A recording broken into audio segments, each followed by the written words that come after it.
Hello there, and welcome to this special Boring History episode on the rather disturbing lives of the pharaohs in ancient Egypt. If you're looking for a calming and thought-provoking historical story to carry you off to dreamland, you've come to the right place. Before we begin our journey back in time, I'd love to know where in the world you're listening from and what time of day it is for you right now. Feel free to leave a comment and say hello.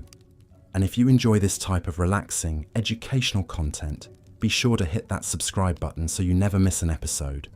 Alright, let's set the stage, shall we? Imagine a land of golden deserts, lush river valleys, and monumental temples and tombs that pierce the vivid blue sky. A civilization that endured for over 3,000 years, leaving an indelible mark on human history. At the center of it all were the pharaohs, the divine rulers who wielded immense power and prestige.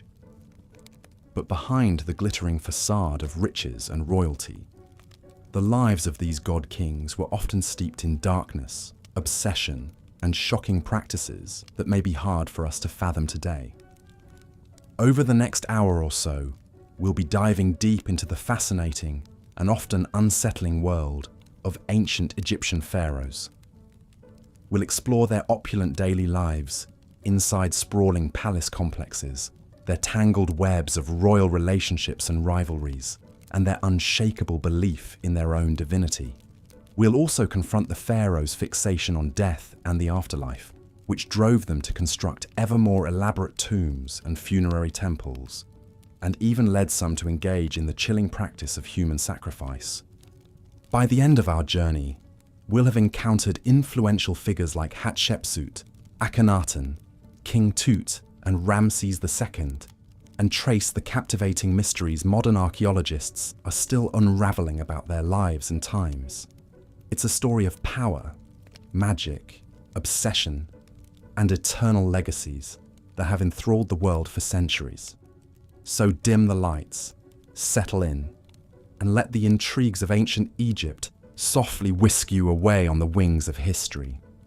But before we fully immerse ourselves in the distant past, let's first zoom out and take in ancient Egyptian civilization at its height. Stretching from around 3100 BCE to 30 BCE, ancient Egypt was one of the first and longest-lasting complex societies in human history. The kingdom was born when King Menes unified the disparate tribes of the lush Nile Valley into a single state, taking advantage of the river's fertile floodplains to fuel an agricultural revolution that would be the envy of the ancient world. Over the centuries, Egypt grew into a powerhouse of wealth, culture, and influence, its lands stretching from the Mediterranean Sea to deep into Nubia in the south. The pharaohs presided over a centralized state with a sophisticated bureaucracy, groundbreaking technological advancements like the ox-drawn plough and sailboats, and a rich culture that produced timeless works of art, architecture, and literature. The Egyptians developed one of the world's earliest writing systems in the form of hieroglyphics, as well as a 365-day calendar that tracked the annual flooding of the Nile with uncanny precision. But perhaps their most visible and enduring achievements were the colossal monuments they left behind: the Great Pyramids, sprawling temple complexes, and subterranean tombs hewn into cliffsides. These awe-inspiring feats of engineering served to project the godlike power and prestige of the pharaohs, while also hinting at the depths of their obsession with death and eternity. For the pharaohs, this earthly life was but a prelude to a glorious and well-provisioned immortality, and they would bend immense resources and human capital to securing their share of forever. At the center of this remarkable civilization were the pharaohs themselves, the divine kings who ruled as the living embodiment of the god Horus on earth. The pharaoh was the supreme authority in all matters of state, religion, and war, wielding a level of power and influence that would be almost unimaginable today. He, or in rare cases she, was responsible for maintaining order and balance in the cosmos, placating the gods with rituals and offerings, and ensuring the prosperity and protection of the Egyptian people. But this exalted status came with a dark side as well. As we'll soon discover, the pharaohs were bound by an intricate and often brutal web of rituals, superstitions, and obligations that governed every aspect of their lives and deaths.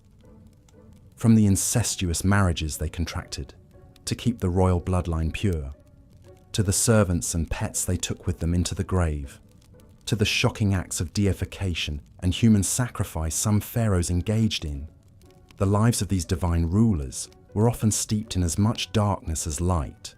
So, as we set off to explore the private lives and enduring legacy of some of history's most iconic and influential rulers, brace yourself for a journey into the captivating, beguiling, and at times disturbing world of the pharaohs of ancient Egypt. Let's begin by imagining a day in the life of a pharaoh at the height of the New Kingdom, around 1500 BCE. Dawn breaks gently over the shining limestone walls of the pharaoh's sprawling palace complex at Thebes. The king and his entourage are roused from their sleep by the soft sound of blind musicians serenading the sunrise, as barefoot servants pad silently through torch-lit halls, bearing trays of delicacies to break the royal fast. In the palace's colonnaded courtyards, songbirds flit among lush gardens and burbling fountains as tame baboons and lion cubs lounge in the shade. The pharaoh emerges from his bedchamber accompanied by a coterie of body servants who have spent the last hour attending to his elaborate grooming regimen. They've shaved his head and body silky smooth to stave off lice, lined his eyes with striking kohl and green malachite, and anointed his limbs with fragrant oils and perfumes. Gold and electrum gleam at his throat and wrists, while an exquisite crown in the shape of a falcon encircles his brow, a symbol of his divine kinship with the god Horus. Thus arrayed in all his finery, the living god strides forth to begin his packed schedule of daily duties and devotions. First on the agenda is a visit to the palace shrine to make offerings and libations to the chief gods, Re the sun god, Osiris the god of the underworld, and the pharaoh's own deified ancestors. Chanting priests fill the incense-perfumed air with hymns and prayers, as the king prostrates himself before the serene painted gazes of the gods. With his religious obligations discharged, the pharaoh convenes his council to hear petitions, dispense judgments, and consult on affairs of state. Seated on a golden throne, he listens as his vizier reads out the day's business. Boundary disputes to settle, trade agreements to negotiate, construction projects to oversee. Though he solicits advice from his most trusted courtiers, the final word on all matters ultimately rests with him. The day wears on in a blur of ceremonies and spectacles designed to awe the populace and reinforce the pharaoh's divine right to rule. The king processes through the city in a magnificent chariot, the cheers of his subjects rising like a wave as he showers them with gifts of gold and grain. He officiates over the ritual opening of a new temple, driving in the first peg with a golden mallet as priests chant incantations to seal the sacred space. But even in these moments of public triumph, an undercurrent of dark superstition and obsessive ritual runs beneath the surface. The pharaoh is careful to always enter a room right foot first to ward off evil spirits. He eats only with his left hand, reserving his right for communing with the gods. And he never, ever allows his shadow to fall across a priest or a statue of a deity, lest he incur divine wrath that could bring ruin upon the kingdom. As Re's fiery orb sinks slowly toward the western horizon, the pharaoh retires to his private quarters for a few snatched moments of relaxation before the evening banquet. Lithe dancing girls sway sinuously to the strains of harps and lyres, while the king sips date wine from a golden goblet and contemplates the finer points of theology with his advisors. But even in repose, the spectre of death and eternity are never far from his mind. For the pharaoh knows that this mortal life, however opulent and godlike, is but a fleeting dream compared to the glorious forever that awaits him in the field of reeds. It's why he's already poured untold resources into his tomb in the Valley of the Kings, a hidden city of the dead, where he will reign in splendor for all eternity.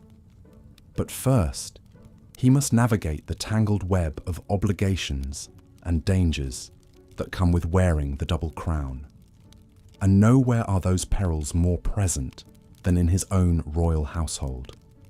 From the day he ascends the throne, one of the pharaoh's most pressing duties is to secure the succession by producing a male heir. But in the incestuous hothouse of the royal family, where pharaohs routinely wed their siblings and even their own children to keep the bloodline pure, the battle for power and influence is always seething just beneath the gilded surface.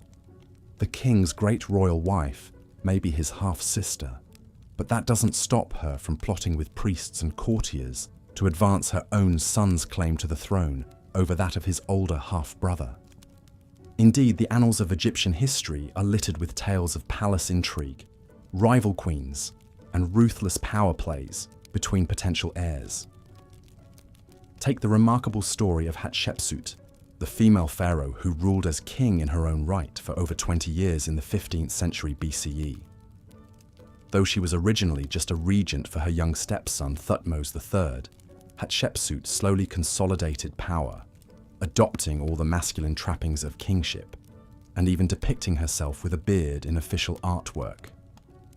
Or consider the shocking tale of the heretic pharaoh Akhenaten, who upended centuries of religious tradition by proclaiming the sun disk Aten as the one true god and outlawing the worship of all others. In his religious zeal, Akhenaten even changed his name from Amenhotep IV to reflect his devotion to Aten, moved the capital to a remote desert city, and persecuted the powerful priests of Amun. His reign was plagued by palace conspiracies and ended in disaster, with his young son Tutankhamun left to pick up the pieces.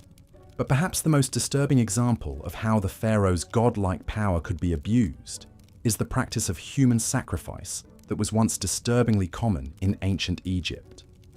Archaeologists have unearthed numerous so-called retainer sacrifices in the tombs of early kings like Jer and Jet, where dozens of servants were slaughtered to continue serving their master in the afterlife.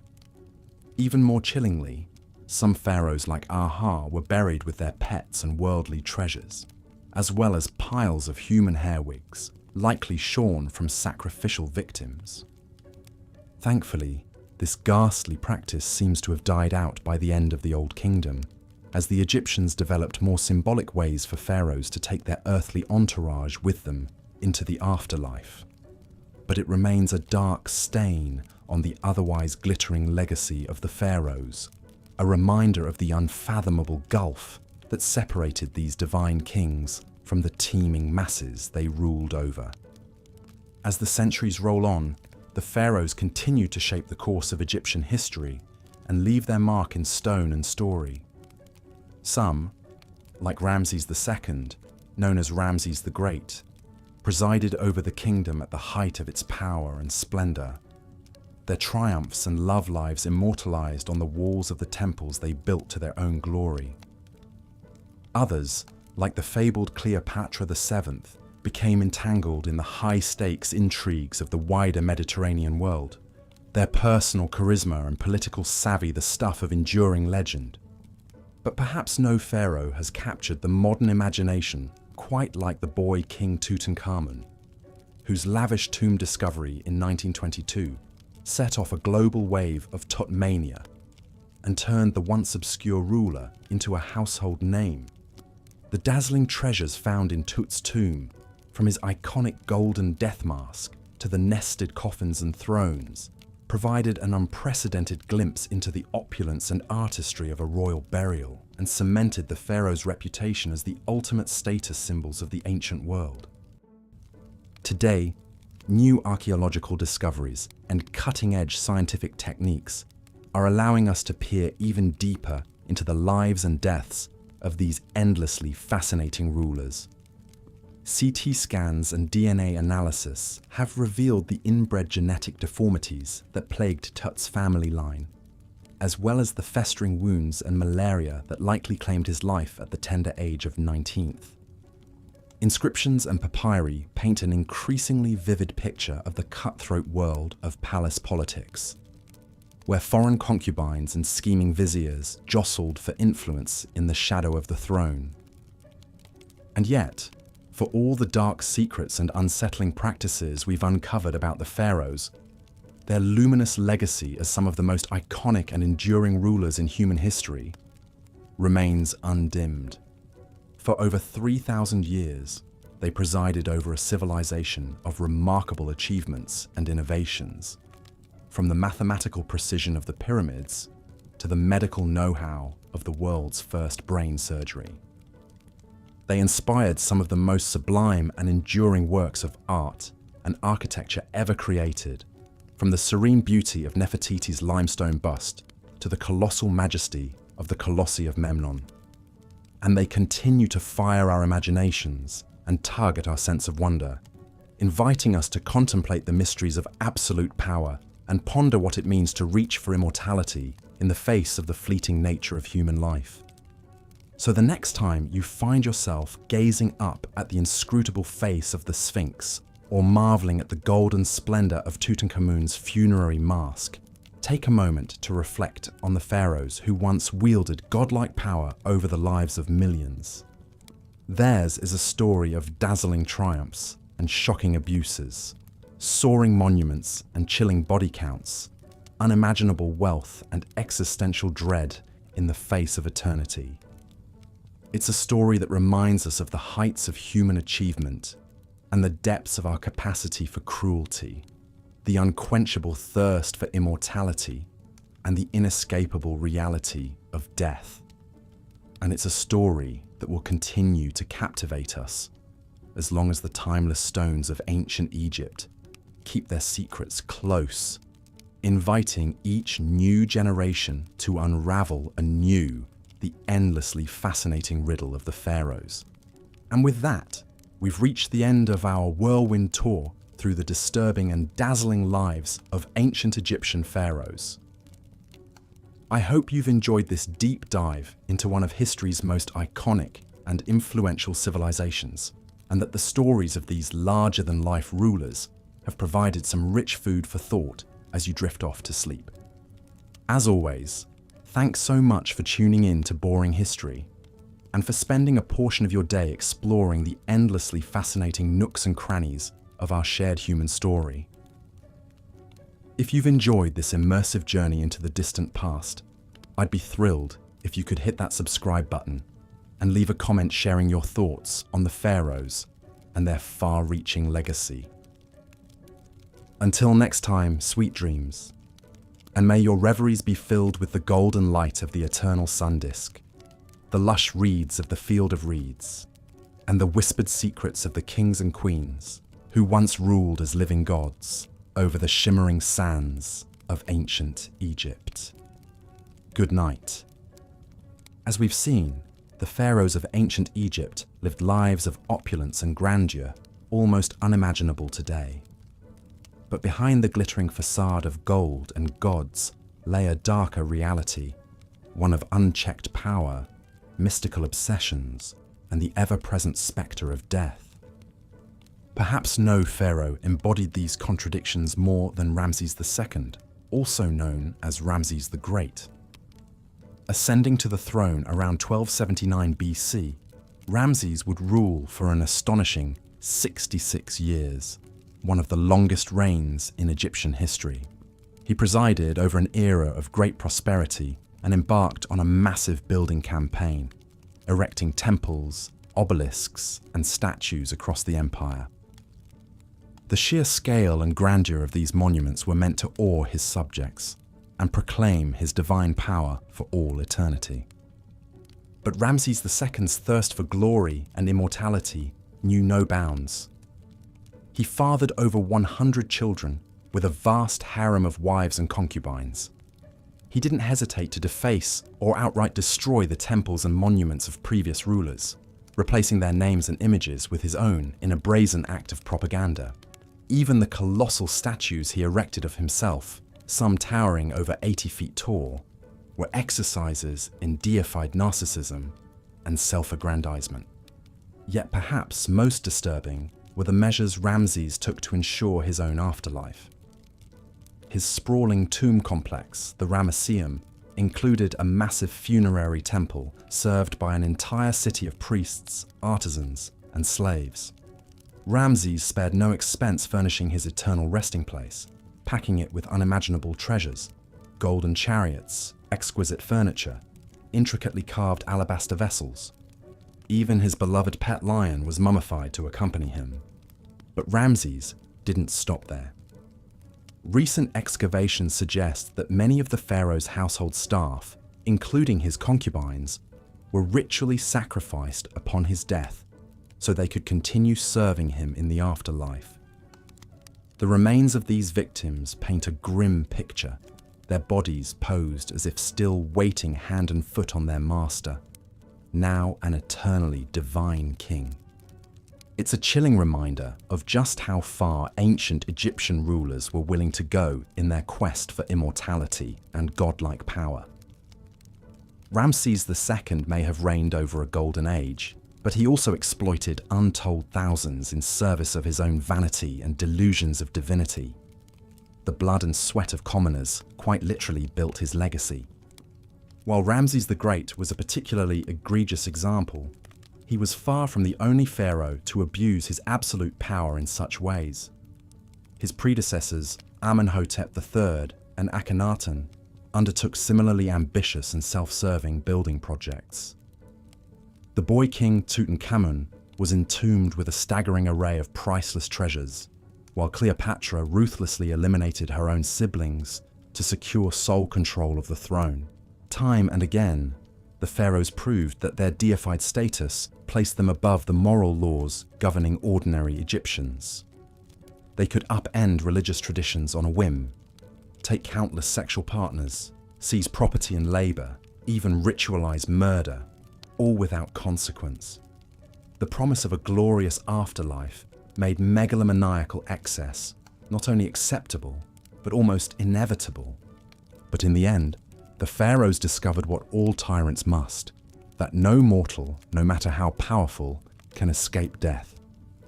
For all their temples and tombs, magical spells and sacrificial servants, they succumb to the same fate as the humblest peasant. Their mummified bodies and worldly possessions gathered dust in the darkness, while their empire declined and their gods were forgotten. The cautionary tale of the pharaohs still resonates in our modern world of would-be strongmen and self-styled demigods. Those who believe themselves above the common bonds of morality and mortality would do well to remember how the mightiest rulers of ancient Egypt met their ignominious ends. For the great leveler comes for kings and commoners alike. A humbling lesson, 3,000 years in the making. As we close this chapter on the disturbing lives of ancient Egypt's god-kings, one can't help but marvel at all that's been lost to the devouring sands of time. We may have unearthed their treasures and unraveled some of their secrets. But so much remains unknown about this captivating civilization that built wonders and banished moral constraints. Perhaps, as archaeologists chip away at the layers of history, we'll come to an even clearer understanding of the shadows behind the pharaoh's dazzling reign. A deeper knowledge of what drove these divine rulers to such heights of power and depths of depraved self-obsession. Until then, they'll continue to haunt our imaginations, spectacular, sphinx-like, cloaked in gold and mystery. We can only guess at what other chilling revelations lie buried in the Valley of the Kings, waiting to see the light of day once more. Tales of tyrants and god-kings, faded to dust and etched in eternity. A reminder that even the grandest of empires and most glorified of rulers can't escape time's inexorable march. So, as we drift off to sleep, our heads filled with gilded sarcophagi and whispering spirits. Let's ponder the enduring allure of these ancient royals who held the power of life and death, heaven and earth, in their manicured hands, and be thankful perhaps that their like will never walk among us again, divine, decadent, and undone by their own towering egos. The next morning would see the pharaoh embark on his daily routine of religious duties and governing. He would first bathe in a sacred pool or be cleansed with holy water by priests, a ritual believed to purify both body and spirit. The pharaoh was then dressed in the finest linens, adorned with regal symbols like the double crown, scepter, and crook. Each item held deep meaning, the crook representing his role as shepherd of his people, the flail his authority to punish enemies of Egypt. But even these mundane morning tasks were imbued with layers of spiritual significance. Every movement was like a carefully choreographed dance, governed by the strict rules of Ma'at, the cosmic order that held the universe together. To deviate even slightly from these divine protocols was to court chaos and risk the god's wrath. It was a heavy existential burden to bear, but one seen as absolutely essential for a living god. Once attired in his divine regalia, the pharaoh would emerge from the palace to begin his packed schedule. Often first up was a visit to the temple to make offerings to the gods and perform vital rituals. As the high priest of every temple, his role was to gratify the gods and secure their continued blessings for Egypt. He would deliver offerings, recite sacred spells, and burn incense to the cult statues in the temple sanctuary. No matter how tedious, each rite had to be performed with perfect precision, like maintaining a cosmic engine. Even the subtlest mistake could have catastrophic consequences. The famous pyramid texts, carved on the walls of royal tombs, were essentially a script for the pharaoh to follow in the afterlife, guiding him through the trials to reach the blessed field of reeds. One can only imagine the intense pressure and anxiety of having to execute the rituals flawlessly, with the highest stakes imaginable riding on them. With his religious duties complete, the pharaoh would turn to the business of governing Egypt. He would meet with his most trusted advisors, viziers who acted as his eyes and ears throughout the land. They delivered reports on the political situation in Egypt and its diplomatic ties with rivals like the Nubians, Hittites, and Mesopotamians. The pharaoh would hear petitions from his people and pronounce his judgments according to Ma'at. Although the viziers oversaw the vast state bureaucracy on a day-to-day basis, the pharaoh had the final say on all matters and was expected to uphold justice. Governing a massive state was challenging enough, but the pharaoh's absolute power created its own disturbing incentives. With no real check on his whims, a pharaoh could easily succumb to corruption or tyranny if he wished. Some pharaohs imposed brutal taxes and forced labor on their subjects to build their own lavish monuments. Others grew paranoid and resorted to ruthless purges of anyone they perceived as a threat. The Ptolemaic pharaoh Ptolemy IV had his own mother and brother murdered to eliminate potential rivals to the throne. With ultimate power over life and death, even the bonds of family could turn deadly. But the pharaoh's day wasn't all blood and toil.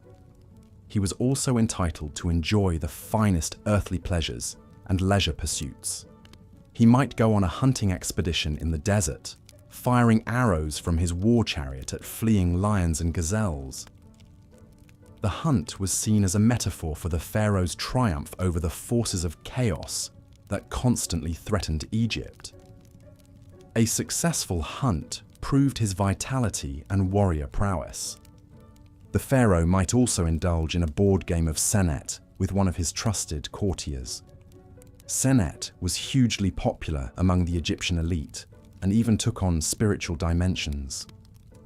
Some believed the game mimicked the soul's journey through the Duat underworld, with the final squares representing the gates of the afterlife. Here again, the lines between earthly recreation and cosmic symbolism were always blurred. As Re's journey across the sky drew to a close and shadows lengthened, the pharaoh would finally retire to his chambers after a long day of service to the two lands. But even in rest, his divine duties never ceased. The pharaoh's sleep was believed to mystically merge his Ba soul with the sun god, renewing his divine life force. It was a time of strange visions and communion with the gods, not mere repose. Enigmatic dream books have survived that were used to help interpret the pharaoh's dreams and discern divine messages in them. In one disturbing dream from the Chester Beatty Papyrus, the pharaoh Ramses II dreamt he saw Ptah, the great creator god of Memphis, standing over him with a sword. Ptah angrily chastised him for not completing his temple and struck him on his side. When Ramses awoke, he was determined to appease the wrathful deity by expediting work on the temple. Even in his own dreams, it seemed, there was no refuge from the crushing pressure of his role. The pharaoh's waking hours may have passed according to strict ritual and protocol, but his sleeping mind was an untamed landscape where deities and demons roamed freely. The same potent magic he wielded by day held sway in this nocturnal realm, for good or ill. Spells were carved on headrests and bed frames to protect the vulnerable sleeper from malign forces. This liminal space between waking and dreaming was a potent time for communing with the unseen and for divining the gods' mercurial wills. The life of a pharaoh, from sunup to sundown, was a tightrope walk between the earthly and divine, the banal and sublime. Every action, no matter how routine, took on transcendent significance. In a world pulsing with magic and portent, there could be no real distinction between sacred and profane. That pervasive aura of mysticism and symbolism infused the pharaoh's day-to-day existence, but also justified the absolute power he wielded. By upholding Ma'at in the material realm, the pharaoh sustained the proper order that kept the cosmos from dissolving into oblivion. But that same power also enabled the darkest impulses and excesses of human nature. The challenge for any pharaoh was to embody the lofty virtues of a god on earth, while still being fallible flesh and blood. Some managed that balancing act with justice and restraint, securing their people's prosperity and history's favor. Others succumbed to tyranny and caprice, leaving legacies forever tainted by cruelty. But whether revered or reviled, the pharaohs all shared an existence profoundly alien to our modern sensibilities, where the scope of one's actions held literally life and death stakes for an entire civilization. The pharaoh's day typically began at sunrise with a ceremonial cleansing by priests, followed by a grand procession out to the main temple for ritual offerings and worship. As a living god, this direct link to the divine was the pharaoh's most vital duty, necessary to maintain Ma'at. He would present statuettes of himself as offerings and libate wine, milk, and other precious liquids before the gods. Incense would be burned, prayers recited, and sacred magic enacted through liturgies and hymns. After the morning rituals, the pharaoh would attend to the business of state, receiving ministers' reports, settling legal cases, and issuing decrees on everything from irrigation projects to mining expeditions. He would also engage in more ceremonial duties as the day progressed, from officiating over agricultural festivals to commissioning monumental building works in his name. The pharaoh's workday was interspersed with breaks for meals, recreation, and rest. Meals were sumptuous affairs, with the pharaoh entitled to the choicest cuts of meat, the freshest produce from palace gardens, and delicacies like honey, figs, and dates. Servants would swat flies with long fans and offer water to wash. Recreation might include hunting, board games like Senet, or watching performances by musicians, dancers, and acrobats. Some pharaohs enjoyed swimming in palace pools, or taking a languorous barge ride down the Nile. But even in leisure, there was little respite from ritual and responsibility. If the pharaoh opted for a pleasure cruise, it would be aboard a gilded barge hung with fluttering pennants, rowed by crews of servants as he relaxed under a canopy with his family and courtiers. If he retired to his harem for the evening, he was still expected to spend time with his great royal wife and produce heirs to secure the dynasty. The God King's life was a goldfish bowl of relentless public scrutiny and expectation. While the pharaoh's magnificent surroundings and godlike status may seem enviable, it was in truth an intensely demanding and precarious existence. The smallest lapse in upholding Ma'at, whether ritual or moral, could unleash the furies of fate upon the entire land. He was like an acrobat crossing the Nile on a gossamer thread, poised between the earthly and the eternal. The burden of his office was an exhausting marathon of pageantry and weighty decisions, with the highest possible stakes in play. As the pharaoh finally retired for the evening, borne aloft on a gilded palanquin to his royal bedchamber, the day's exertions would take their toll. Falling into a dreamless sleep, he could at last slip the yoke of ritual and protocol, however briefly. In the morning, the great wheel would turn once more, and the demigod would re-emerge to greet the rising sun. But in those darkest hours before dawn, the pharaoh's chamber was a hushed sanctum of shadows and murmuring breaths, of stillness and quiet. Here, in night's forgiving embrace, he was merely human once more. Royal relationships and rivalries. The ancient Egyptian royal court was a hothouse of political intrigue, power plays, and Machiavellian machinations. At its apex was the pharaoh himself, the nucleus around which courtiers, officials, priests, and supplicants all revolved like planets around the sun. But the pharaoh was far from alone in his gilded cage. From incestuous marriages to murderous feuds, the intimate relationships and seething rivalries of the royal household were an eternal wellspring of drama to rival any soap opera. The women who surrounded the pharaoh were some of the most influential and intriguing figures in the palace. Foremost among them was the great royal wife, the queen who was meant to be the pharaoh's favorite consort and chief partner in ruling Egypt. Many queens wielded substantial power in their own right, with some like Nefertiti and Hatshepsut even eclipsing their husband's authority. Nefertiti, the legendary beauty and great royal wife of the oddball pharaoh Akhenaten, may have reigned as a full-fledged co-ruler beside him during the height of the Amarna period's religious upheaval. She vanished mysteriously from the record in Akhenaten's final years, but some tantalizing clues hint that she may have even succeeded him as the shrouded pharaoh Smenkhkare. The jury's still out on that enigma. Hatshepsut's unprecedented power play was even more dramatic. As the royal daughter, wife, and mother of kings, Hatshepsut was uniquely poised to make her move when her young stepson Thutmose III inherited the throne.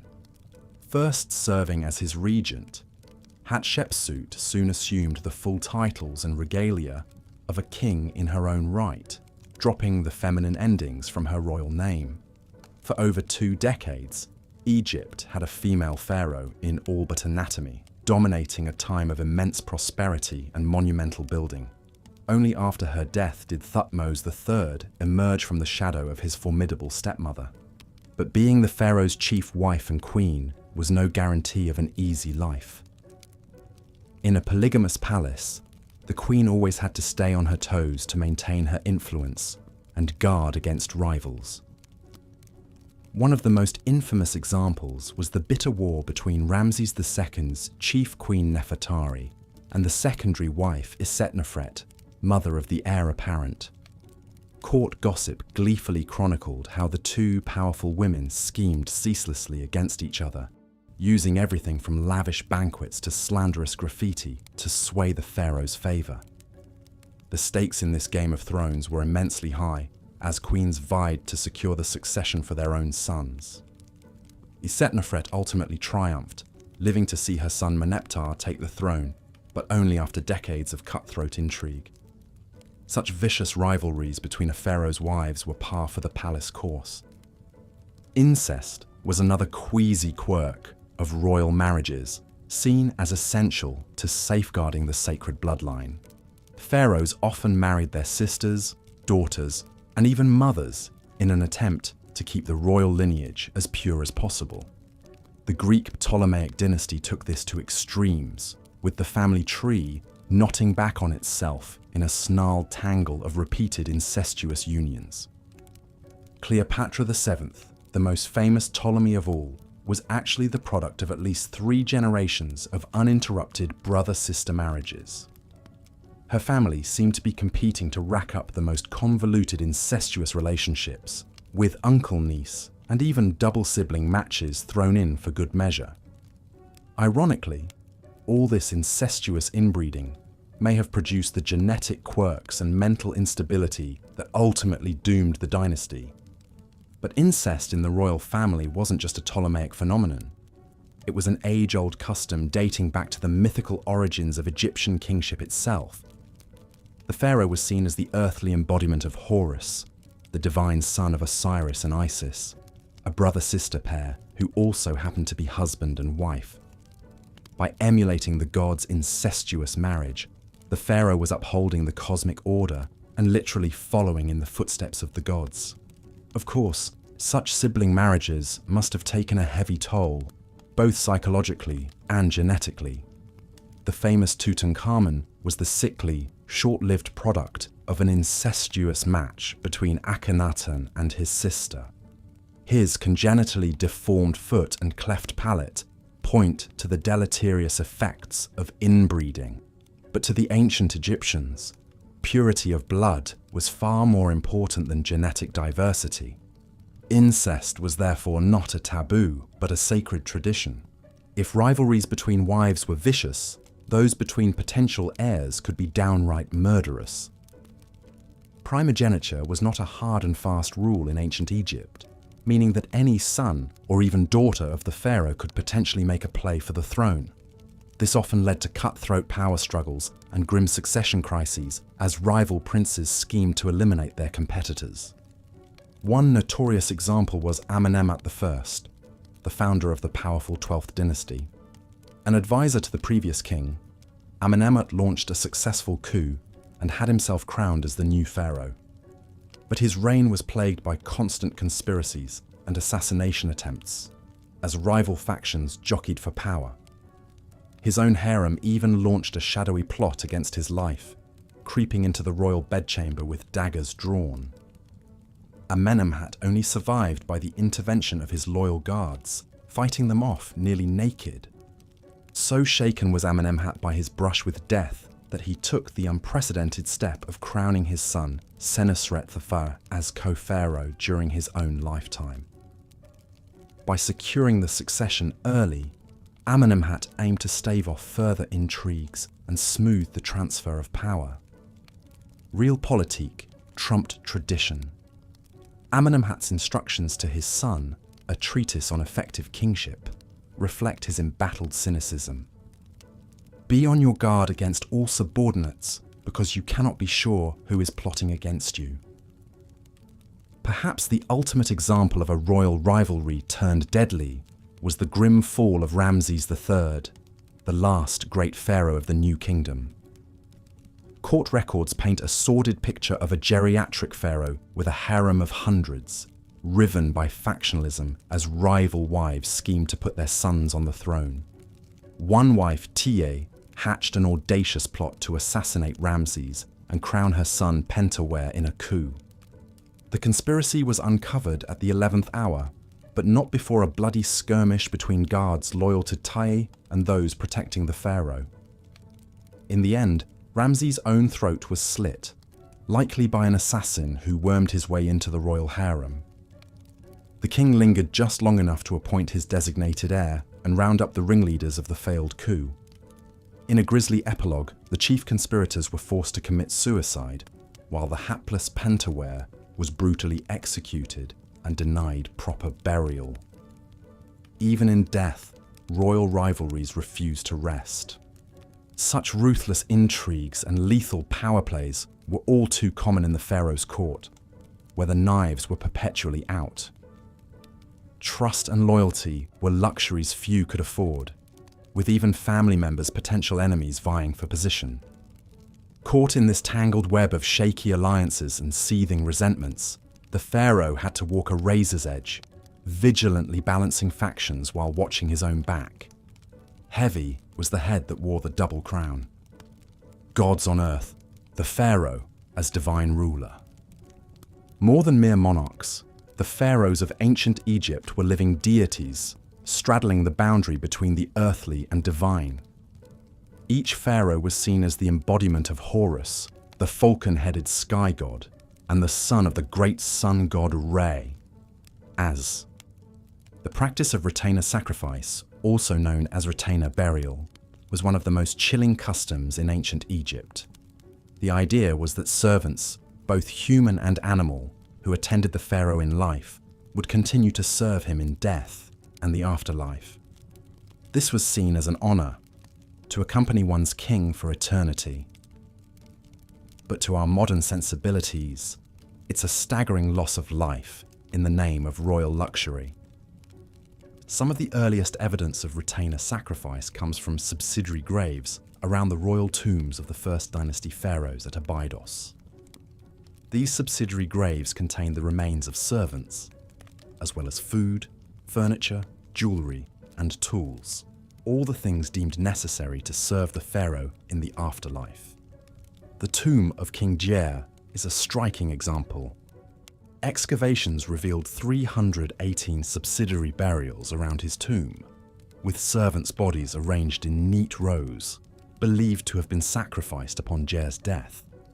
Even more unsettling are the animal sacrifices found in pharaonic tombs. Many kings were buried with their beloved pets to keep them company, hunting dogs, cats, monkeys, gazelles, and more. But some animal graves are on a whole different scale. The tomb of King Horahar contained 10 donkeys that had carried his funeral gifts. King Nama's tomb held 10 dogs. The First Dynasty pharaoh Waj was even buried with no less than 12 baboons, creatures considered sacred to the god Thoth. But perhaps the most bizarre burial good of all was human hair, lots and lots of it. Archaeologists uncovered a staggering 30 million animal mummies and 80 tons of human hair in a series of vast catacombs beneath the Temple of Anubis at Saqqara. Much of this hair is believed to have been shorn from servants and offered to the jackal-headed god of embalming as a plea for the deceased pharaoh's safe journey to the afterlife. As staggering as these numbers are, it's important to note that human sacrifice was not constant throughout ancient Egyptian history. It seems to have been practiced only in the early dynastic period, phasing out as mummification and more symbolic burial goods took precedence. By the time of the New Kingdom, human sacrifices had disappeared, replaced by Shabti figurines meant to magically come alive and act as servants in the afterlife. Still, those early royal tombs with their grim galleries of subsidiary burials leave a lasting and haunting impression. They speak to the absolute power of the pharaohs and the value placed on their post-mortem comfort above all else.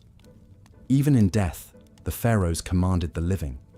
Their sacred status meant their journey to the afterlife was all that mattered, no matter how many had to die to ensure it. This is perhaps best summed up by the inscription on the tomb of the 6th dynasty courtier, Reni the Elder. He proudly describes his role in building the royal tomb, saying, "His Majesty sent me to Ebet to bring the sarcophagus with its lid, and the costly, august pyramidion for the pyramid called Mernera Shines and is Beautiful of the Queen. I did it all in the completeness and exactness which His Majesty loves." The pharaoh's eternal resting place was paramount, sparing no expense, effort, or life. But not all pharaohs clung to these dark, sacrificial practices. The reign of Akhenaten, the controversial king who upended Egyptian religion by worshipping only the sun disk Aten, is notable for its lack of evidence of human sacrifice. Akhenaten moved the capital to a new city, Akhetaten, known today as Amarna. Here he built a royal tomb with no subsidiary graves, perhaps signaling a shift in funerary customs to match his religious reforms. However, Akhenaten's changes were short-lived. After his death, his son Tutankhamun and successors returned to the old gods and traditional practices. Tut's own famous tomb, discovered in 1922, was stocked with all the traditional grave goods and mummified remains of his several stillborn daughters. Though not sacrificed in the old way, these children still accompanied him to the afterlife as eternal reminders of his divine blood. And so, even as human sacrifice waned, the pharaonic obsession with the afterlife never did. The mummification process grew ever more elaborate, with pharaohs like Seti the Firm and Ramesses II going to their eternal rest in multi-room, hidden tombs filled with every earthly treasure. They were still meant to live forever as gods among the gods, even if their retinue of ghostly servants was now rendered in wood, clay, and stone, rather than flesh and blood. This enduring belief in the pharaoh's divinity, in earthly eternity attained, is perhaps their most lasting legacy. Long after their tombs were looted and bodies scattered, the pharaohs are still with us, resurrected in our history books and museum galleries. We still speak their names: Khufu, Nefertiti, Hatshepsut, Tutankhamun, and marvel at their monuments. They built for eternity, and in many ways they achieved it, though not as they might have imagined. For the pharaohs, eternal life was a given, a birthright of their divine status. For their subjects, the afterlife had to be earned through service, both in this life and the next. This fundamental divide, the chasm between the god-kings and the rest of humanity, is what makes their world at once so dazzling and so alien to our eyes. It was a world where one person, by accident of birth, could command the living and the dead, move mountains and rivers, and shape the very landscape of eternity. That was the power and the burden of the pharaohs, the sun-sons of ancient Egypt, who lived, ruled, and died as gods on earth. And yet, for all their power and splendor, the pharaohs were still mortal men and women. They suffered from the same human frailties: disease, injury, family drama, political intrigue. They just did so on a much grander scale, befitting their exalted status. This is perhaps what makes them so endlessly fascinating, so ripe for continual study and speculation. They were larger than life, but still life-sized. Untouchable gods, but still flesh and blood. In the end, maybe this is what draws us back again and again to the lives of the pharaohs. They built the pyramids and great sphinx, grand temples and hidden tombs, but they also loved their children, mourned their dead, and hoped for eternity. They were both extraordinarily powerful and extraordinarily human. And that, more than any monument or mummy, is their most enduring legacy. The reminder that even the most exalted among us are still one of us. Even a pharaoh, beneath the crowns and finery, the incense smoke and chanting priests, was still a person making their way in the world, looking ahead to the next.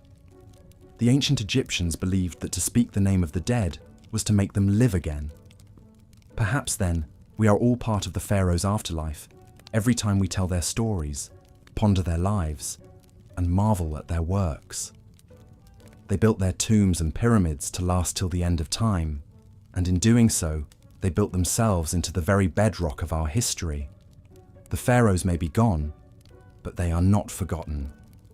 They live on in our collective memory, as real and vivid as the paint on their tomb walls. And so we keep them, and their extraordinary, disturbing, dazzling world, alive, now and for all eternity. And so we lay the pharaohs to rest, as they were laid to rest so long ago, with reverence, with wonder, and with the whisper of their names echoing down through the ages. Sleep well, god kings and queens of the Nile. May your car endure your bar take flight, and your stories be told for all time. And thank you, dear listener, for accompanying us on this journey into the distant past. May the peace of the pharaohs be with you, and may your dreams be as sweet as the lotus blossoms on the Nile. Good night. The immense power and influence wielded by the ancient Egyptian pharaohs is truly mind-boggling to contemplate, even thousands of years later. As both divine figures and absolute monarchs, these god-kings lived lives of luxury and excess that would be unimaginable to the average person.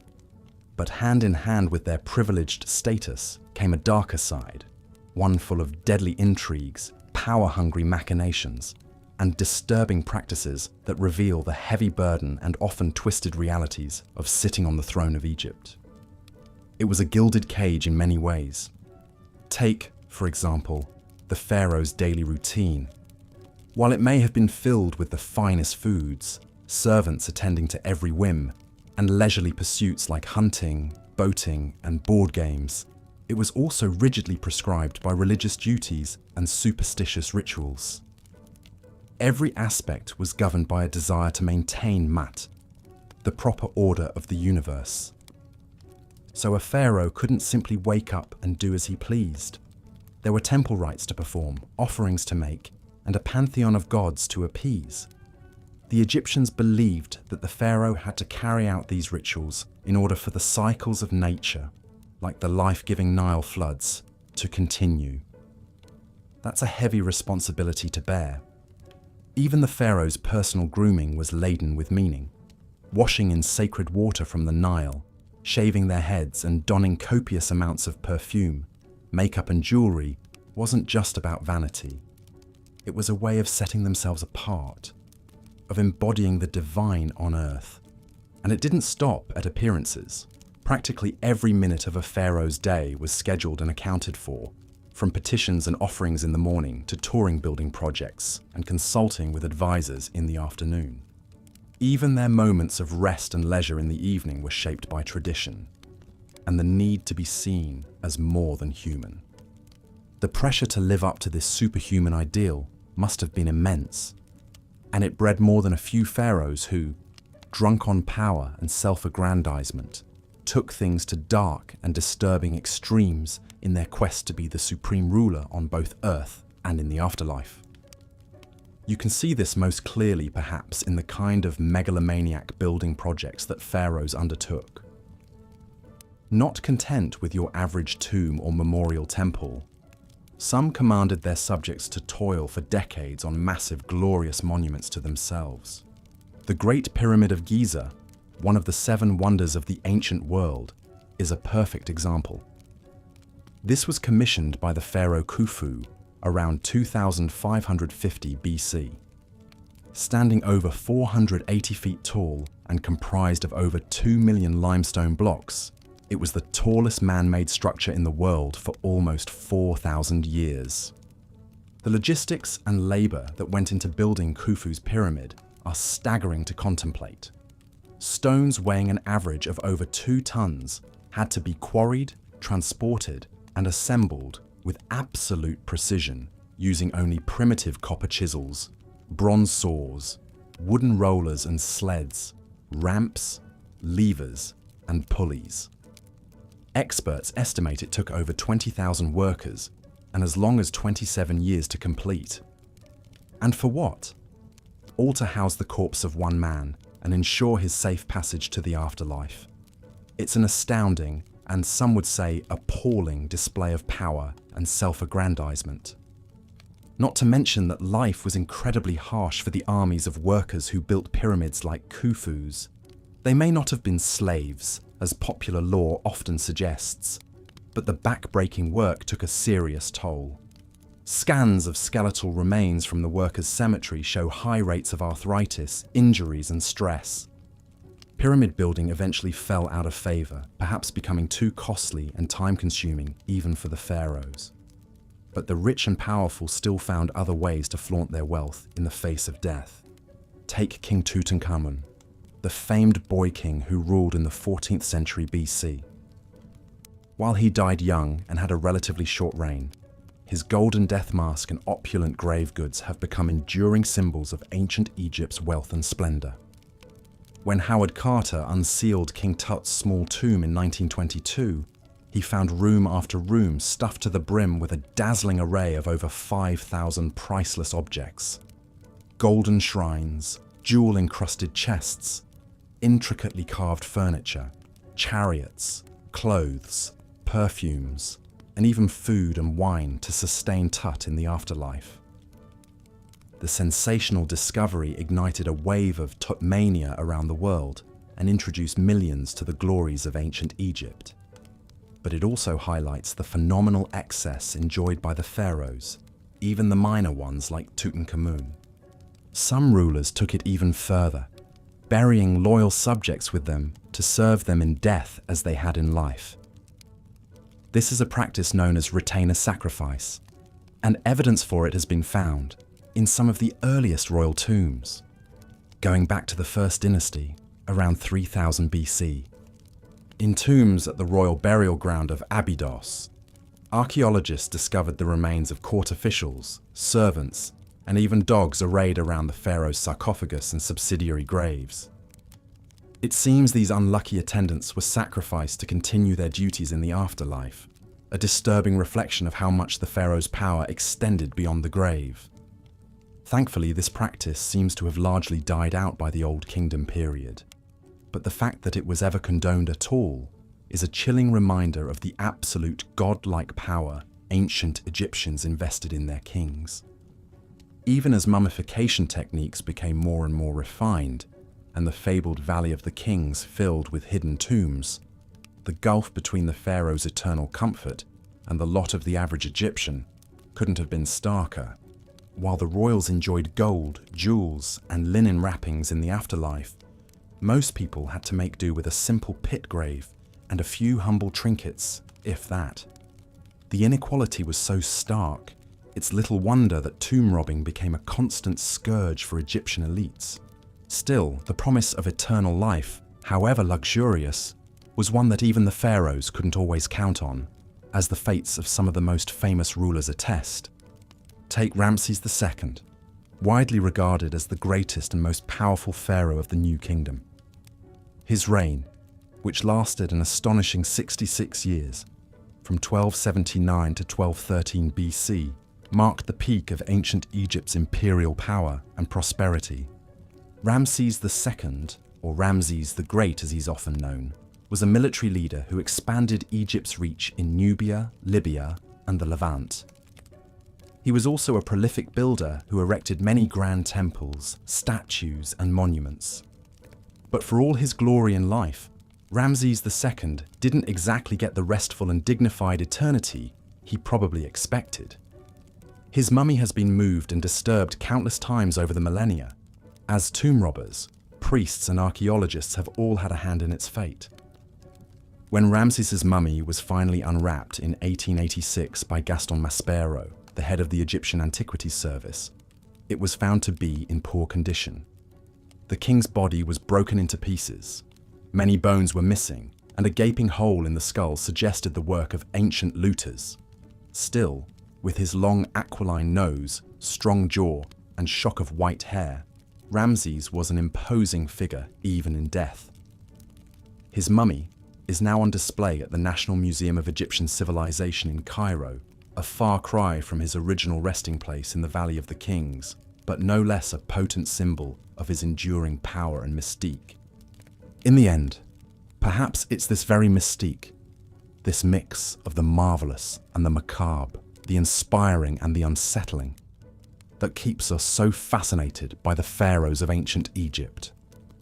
They were larger-than-life figures who wielded immense power and wealth, but they were also mortal men, subject to the same fears, foibles, and fates as the rest of us.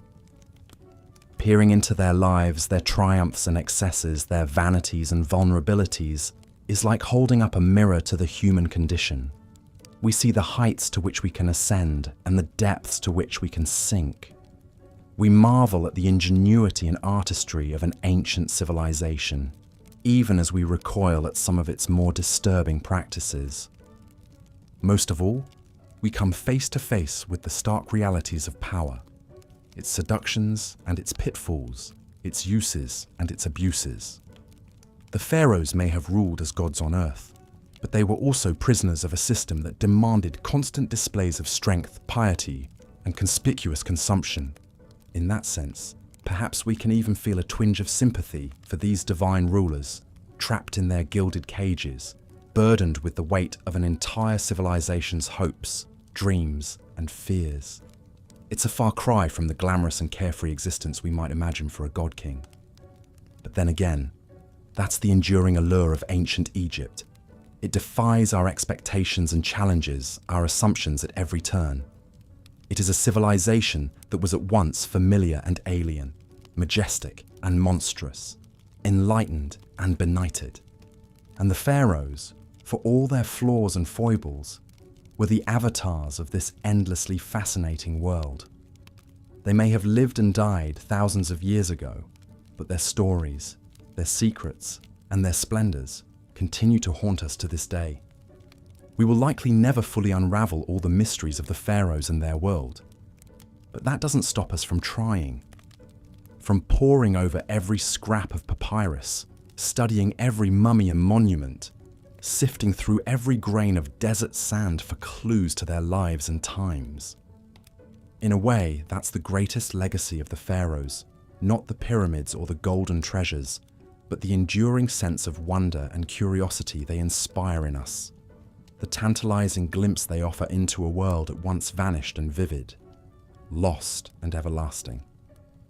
So perhaps the real question is not what we can learn from the pharaohs, but what we can learn about ourselves in our endless fascination with them. What does our obsession with these ancient rulers say about our own hopes, dreams, and fears? What does it reveal about our relationship to power, to death, to the eternal mysteries of the human heart?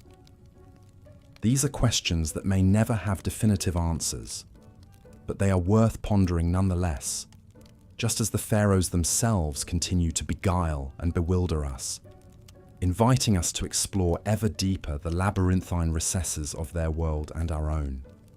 And so, the story of the pharaohs endures, as it has for millennia, a tale of power and pathos, of glory and despair, of the eternal dance between light and shadow that defines the human condition. It is a story that will continue to be told and retold, as long as there are those who seek to peer behind the veil of history and glimpse the faces of those who once ruled as gods among men. The pharaoh would begin his morning ablutions in an ornate limestone washroom, where a small army of servants waited to assist their living god. First, they would delicately wrap him in fine linen towels and escort him to a gleaming copper bathing tub filled with water, lotus flowers floating on the surface. As he stepped in, the servants would carefully wash the pharaoh's body with natron, a mineral salt that cleansed and softened the skin. They paid special attention to his hands and feet, gently scrubbing away any dirt or impurities. After bathing, the pharaoh would be dried off, and a servant would appear bearing a tray of fragrant oils. With practiced motions, he would anoint the king from head to toe, massaging the oils into his skin until it glowed. These sacred unguents, in scents of myrrh, frankincense, and cinnamon, were believed to have magical protective properties, shielding the pharaoh from evil spirits and misfortune. A dab of black coal was carefully applied around his eyes, not just for beauty, but to deflect the harsh glare of the sun god Ra and ward off eye infections. Next came the pharaoh's iconic regalia, the crowns, scepters, and jewels that denoted his supreme status. Every item was imbued with layers of religious and political symbolism. The distinctive double crown, for example, represented the unification of Upper and Lower Egypt under the pharaoh's divine rule. A designated servant would reverentially lift the lapis lazuli and gold headdress and place it atop the king's head, taking great care to arrange it just so. Then would come the crook and flail, implements of kingship often depicted crossed over the pharaoh's chest in art and sculpture.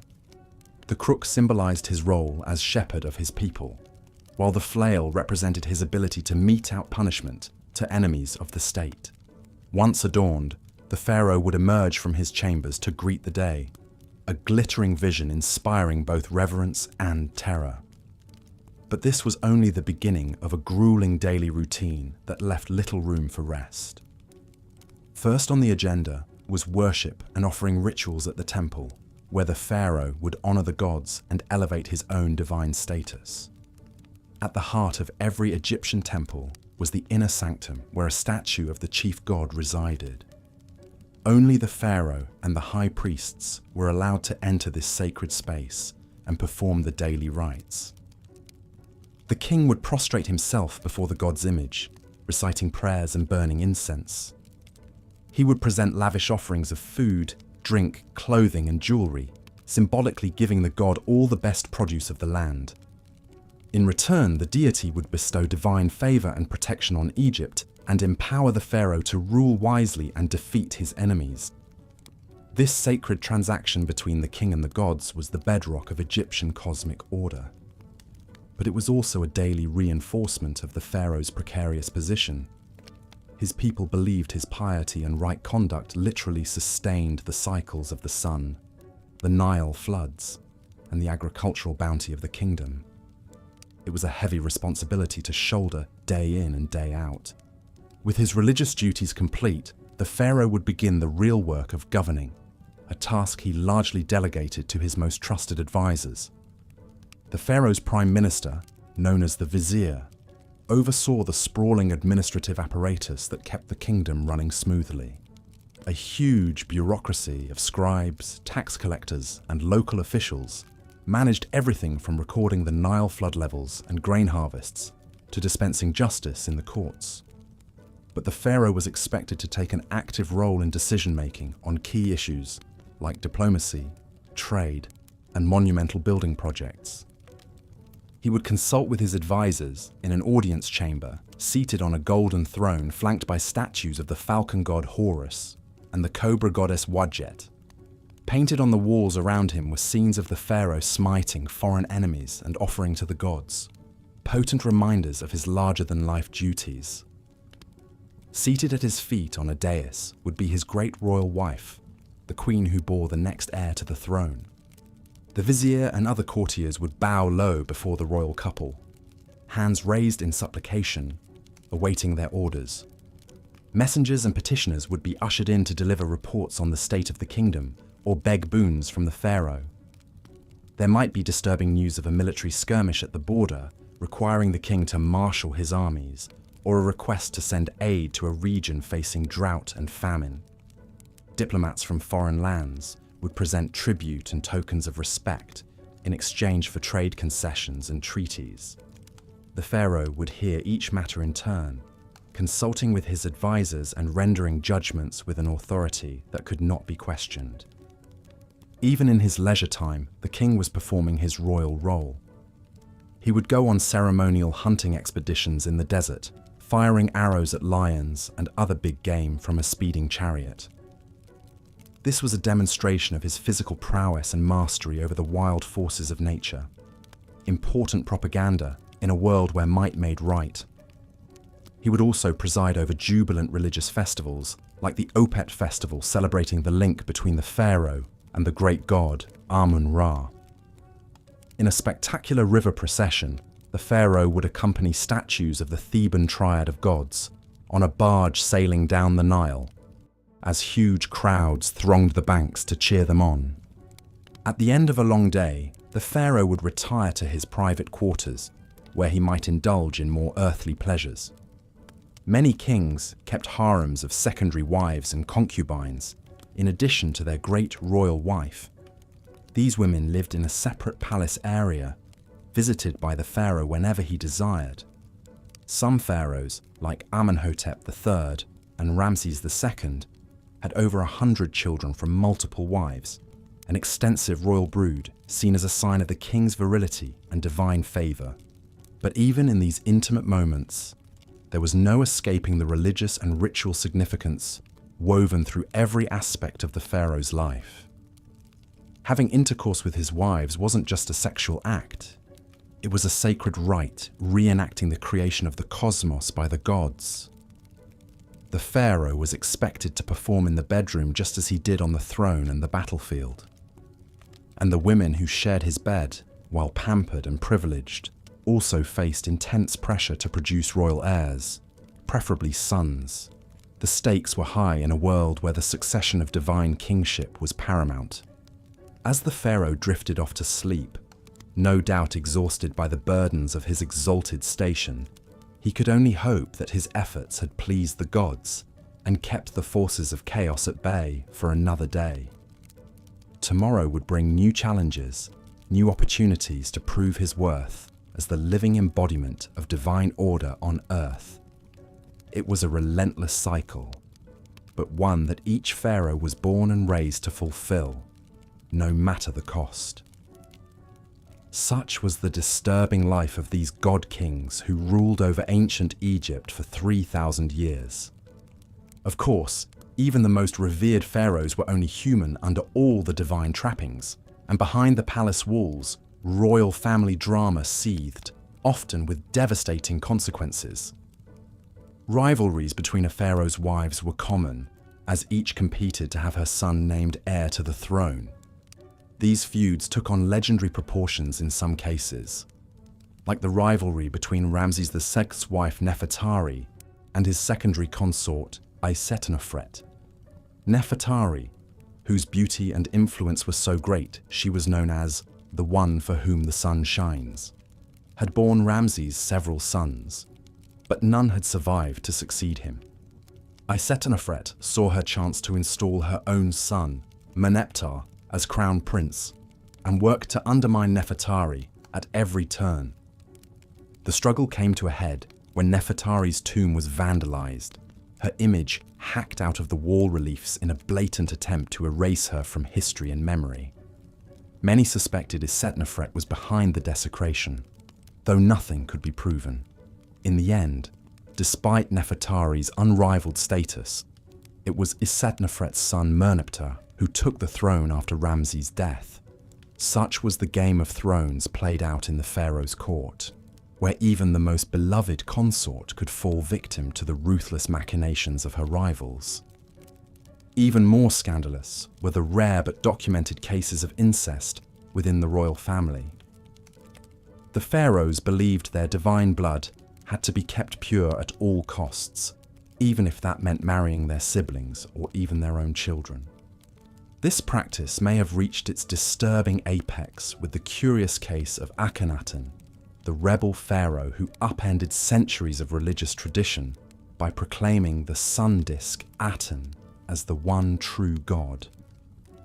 Akhenaten was already a strange and enigmatic figure, depicted in art with an elongated skull, spindly limbs, and feminine hips that have long puzzled scholars.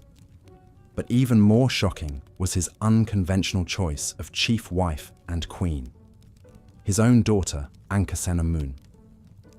Archaeological evidence suggests Ankhesenamun was born to Akhenaten and his first wife, Nefertiti, when they were both very young, perhaps as young as 12 years old. She would have grown up in her father's sprawling new capital city of Amarna, a surreal landscape dominated by the towering temples of the Aten sun disk. As she blossomed into a young woman, Ankhesenamun caught the eye of her father, who by then had proclaimed himself the living incarnation of the Aten and banned the worship of all other gods. In a move that must have scandalized the court, Akhenaten took his teenage daughter as his great royal wife, the pharaoh's consort who would rule by his side and bear his children.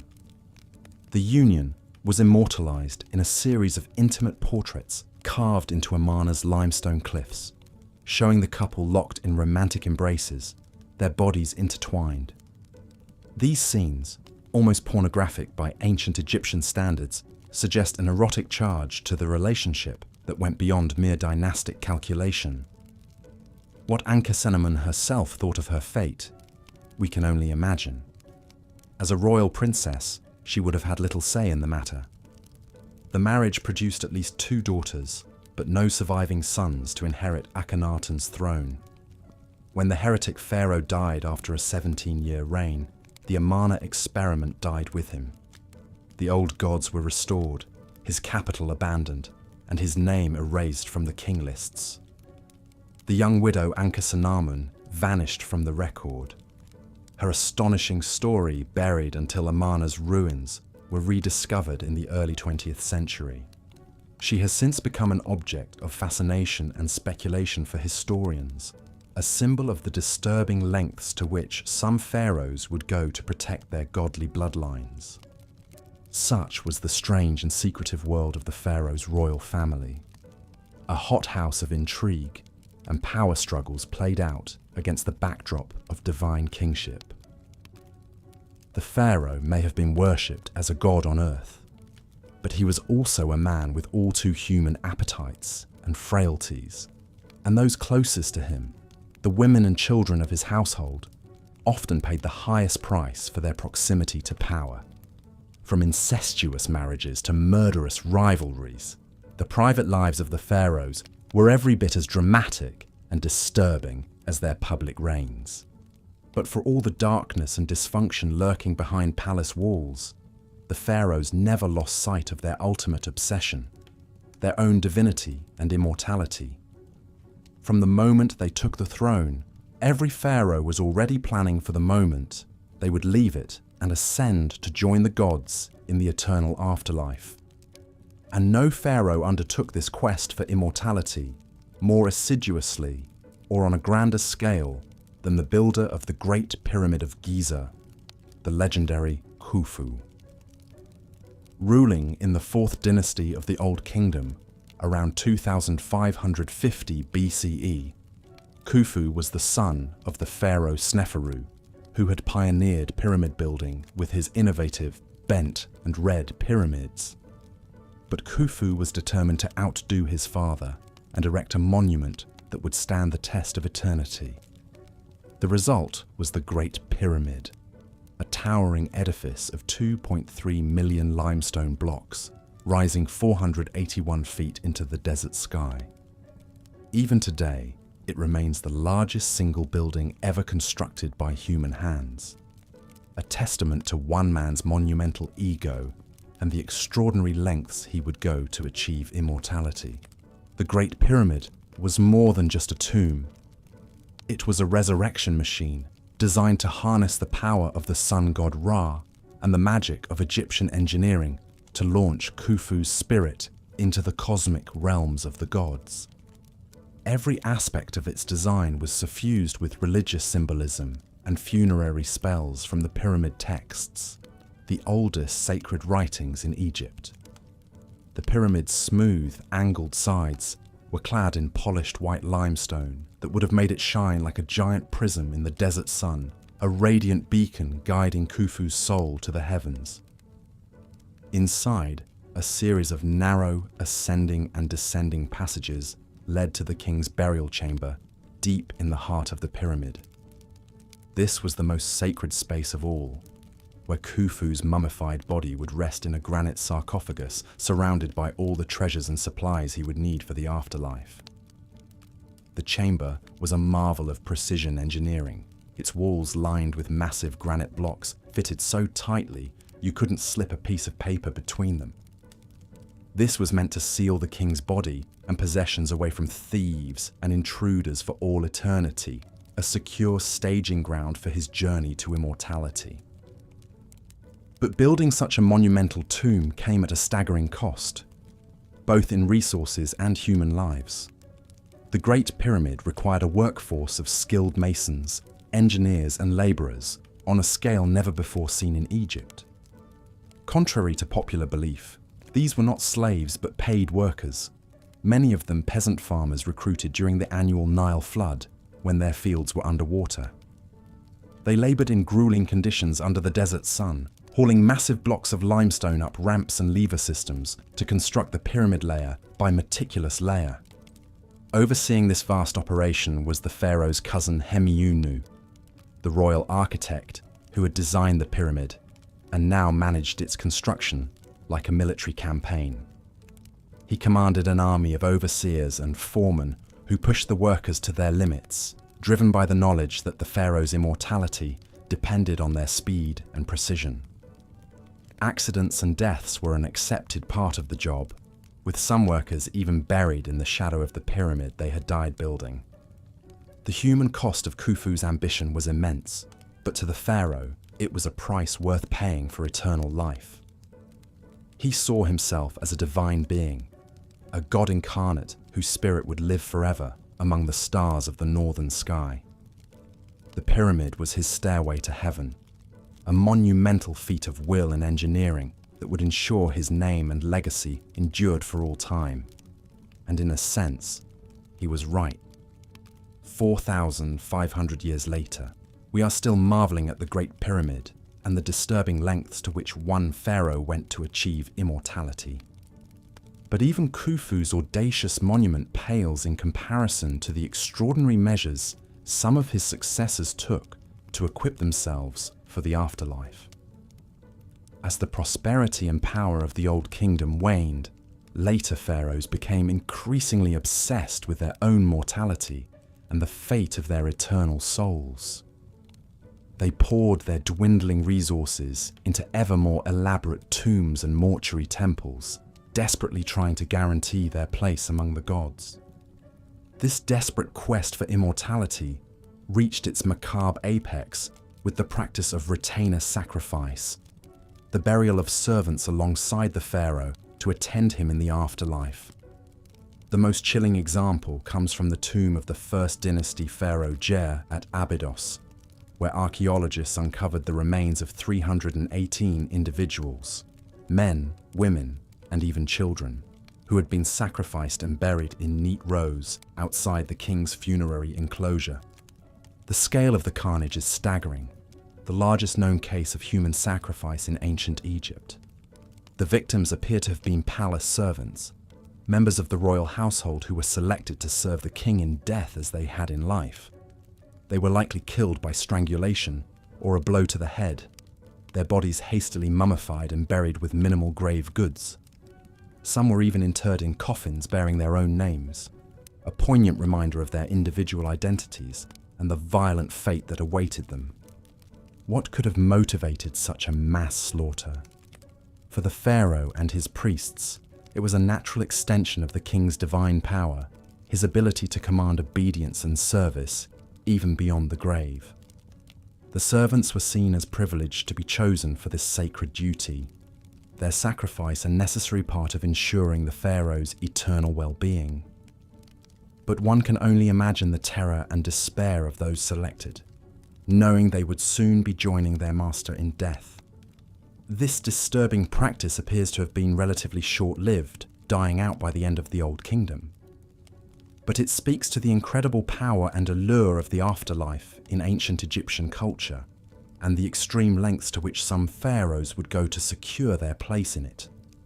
The idea of an eternal existence beyond death, where the pharaoh would reign supreme among the gods, was so intoxicating that it justified even the most horrific acts of violence and sacrifice. And it wasn't just human servants who. As the centuries passed, ancient Egypt's New Kingdom period gave way to the Late Period, a time of foreign invasions and rule by outside powers. The Libyans, Nubians, Assyrians and Persians all took their turn at the helm, wresting control of Egypt from native pharaohs. But perhaps no foreign power left quite as indelible a mark as Alexander the Great and the Greek Macedonian Ptolemaic dynasty he left in his wake. In 332 BC, Alexander the Great swept into Egypt, wresting it from Persian control.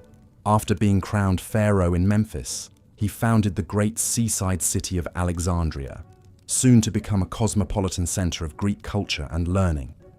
But Alexander's reign as pharaoh was cut short by his untimely death in 323 BC.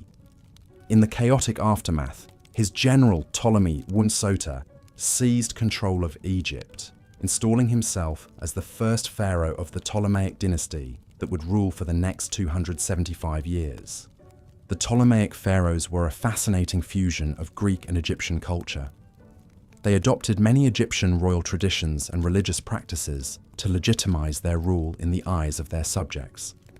Ptolemy III's son and successor, Ptolemy II Philadelphus, even instituted worship of the deified Alexander, cleverly positioning the Ptolemies as successors to Alexander's divine rule. Yet at the same time, the Ptolemies remained resolutely Greek, marrying their siblings in the Egyptian royal tradition, but giving their children Greek names and hiring Greek architects to reshape Alexandria's landscape in the style of their homeland. One of the most audacious Ptolemaic building projects was surely the Pharos Lighthouse, constructed on the orders of Ptolemy I Soter. Standing an astonishing 330 feet tall, this wonder of the ancient world guided ships into Alexandria's harbour with its blazing fire at night. The Ptolemies also built grand temples in the traditional Egyptian style, like the Temple of Horus at Edfu and the Temple of Isis on the island of Philae. But they added their own Greek flourishes, inscribing their names in hieroglyphs, but also Greek on temple walls. The most famous Ptolemaic pharaoh of all was of course Cleopatra VII, the last pharaoh of ancient Egypt. But the Ptolemaic dynasty's notorious incestuous marriages produced more than one ambitious, powerful queen over the centuries. Take Berenice II, wife of Ptolemy III Euergetes. When her husband left to fight in the Third Syrian War in 246 BC, Berenice vowed to the goddess Aphrodite that she would cut off her long, luxurious hair if Ptolemy returned home safely. And she made good on her promise, placing her shorn tresses in Aphrodite's temple. The hair later mysteriously vanished, but court astronomer Conon of Samos, perhaps trying to get back in the queen's good graces, claimed that Aphrodite had been so touched by the offering that she placed Berenice's hair in the sky as the constellation Coma Berenices, or Berenice's hair. The Ptolemaic pharaohs were also no strangers to court intrigues and power struggles. One of the most dramatic examples came after the death of Ptolemy IV in 204 BC. His young son Ptolemy V, not even 6 years old, was next in line for the throne. But the boy king's regents, Agathocles and Sosibius, weren't about to give up their influence and power. They did the unthinkable, having the young pharaoh's mother, Arsinoe, murdered to secure their own positions. The common people, who had loved Queen Arsinoe, were outraged when they got wind of the sordid plot. They besieged the royal palace, dragging Agathocles and his family out and lynching them in the street. The grisly scene was a stark reminder that while the Ptolemaic pharaohs styled themselves as god kings, they were all too human and vulnerable to the wrath of their subjects. The Ptolemaic era was a time when much of the ancient Egyptian culture and religion we know today was compiled and recorded for posterity. The Ptolemies were great patrons of the arts, sciences, and literature. It was at the Great Library of Alexandria that Manetho, an Egyptian priest and historian, wrote his Egyptiaca. This 3-volume work, now largely lost, compiled the first comprehensive list of Egyptian pharaohs and divided their reigns into 30 dynasties.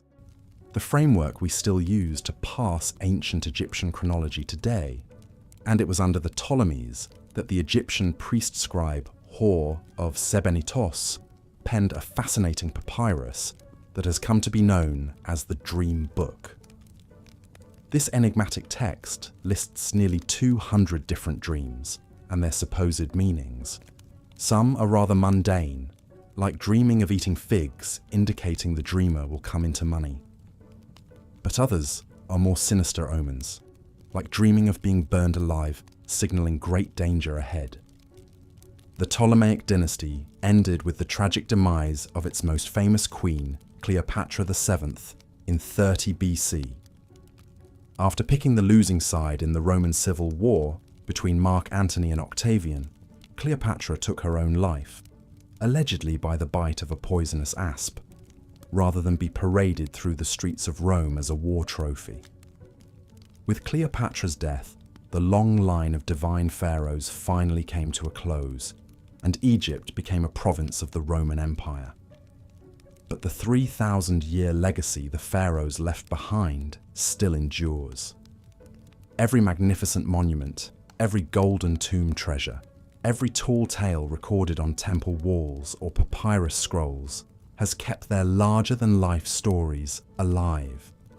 The pharaohs built ancient Egypt into a flourishing civilization that has captured imaginations for millennia, and will likely continue to do so for as long as the pyramids still stand.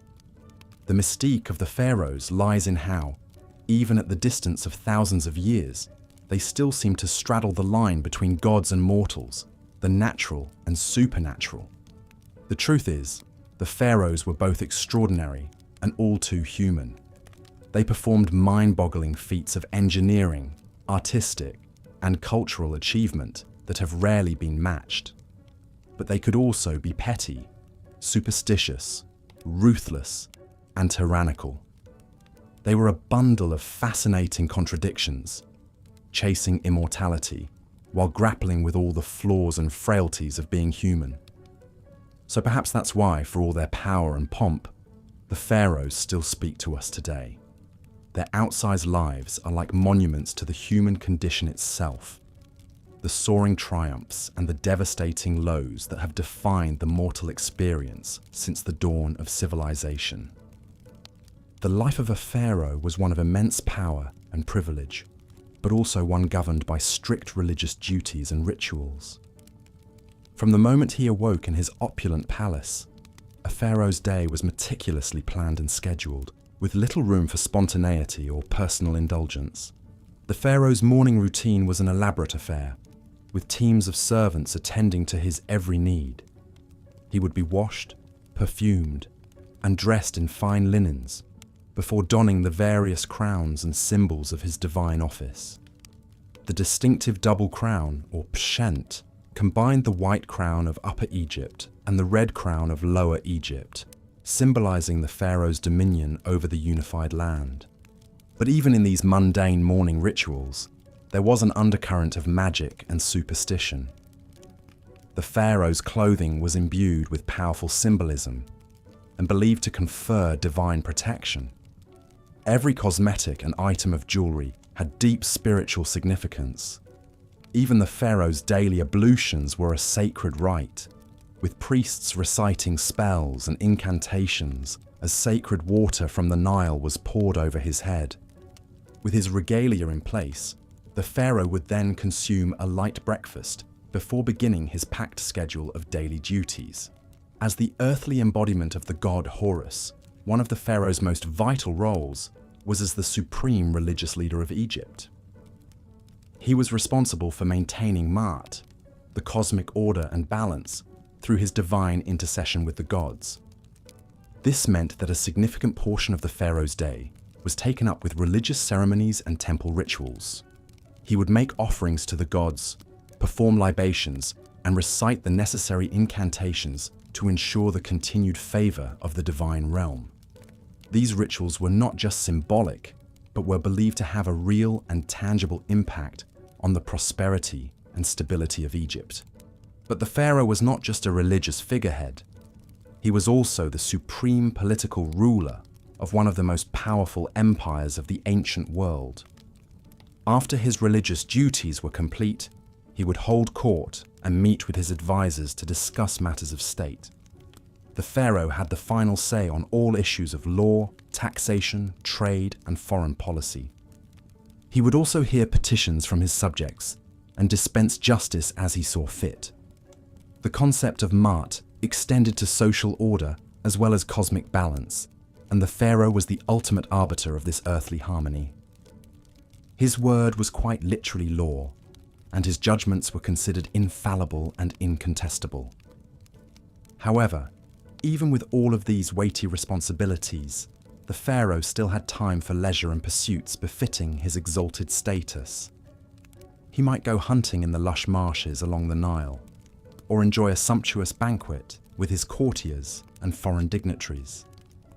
Some pharaohs, like Amenhotep II, were known for their athletic prowess and would showcase their skills in archery or chariot racing.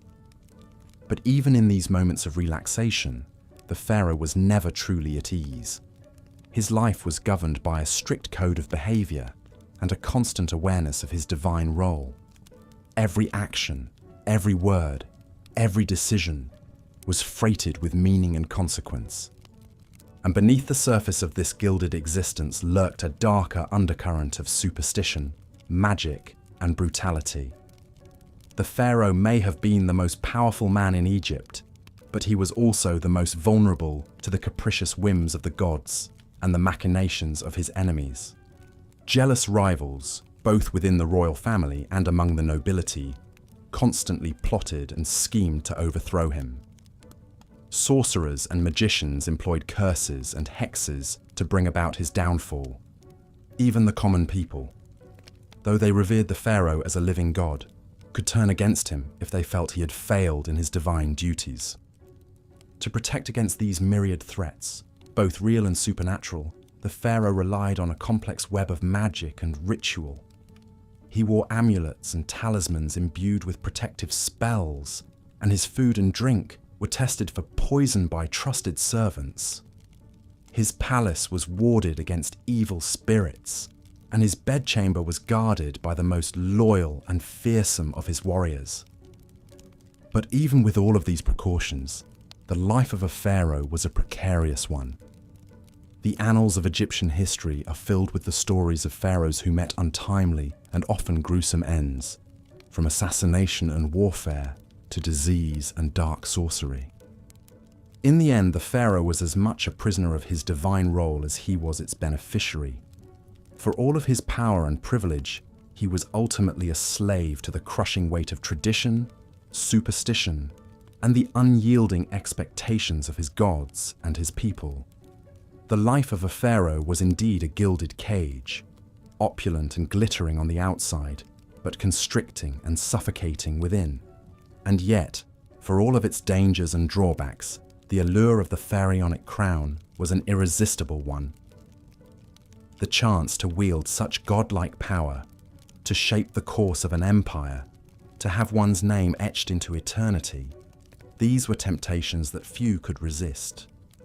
And so the cycle continued, from one pharaoh to the next, each one striving to outdo his predecessors in grandeur and glory, even as the shadow of mortality and the fickle favor of the gods loomed ever larger. Such was the burden and the blessing of the pharaohs, the god-kings of ancient Egypt, whose lives and legacies continue to fascinate and enthrall us to this day.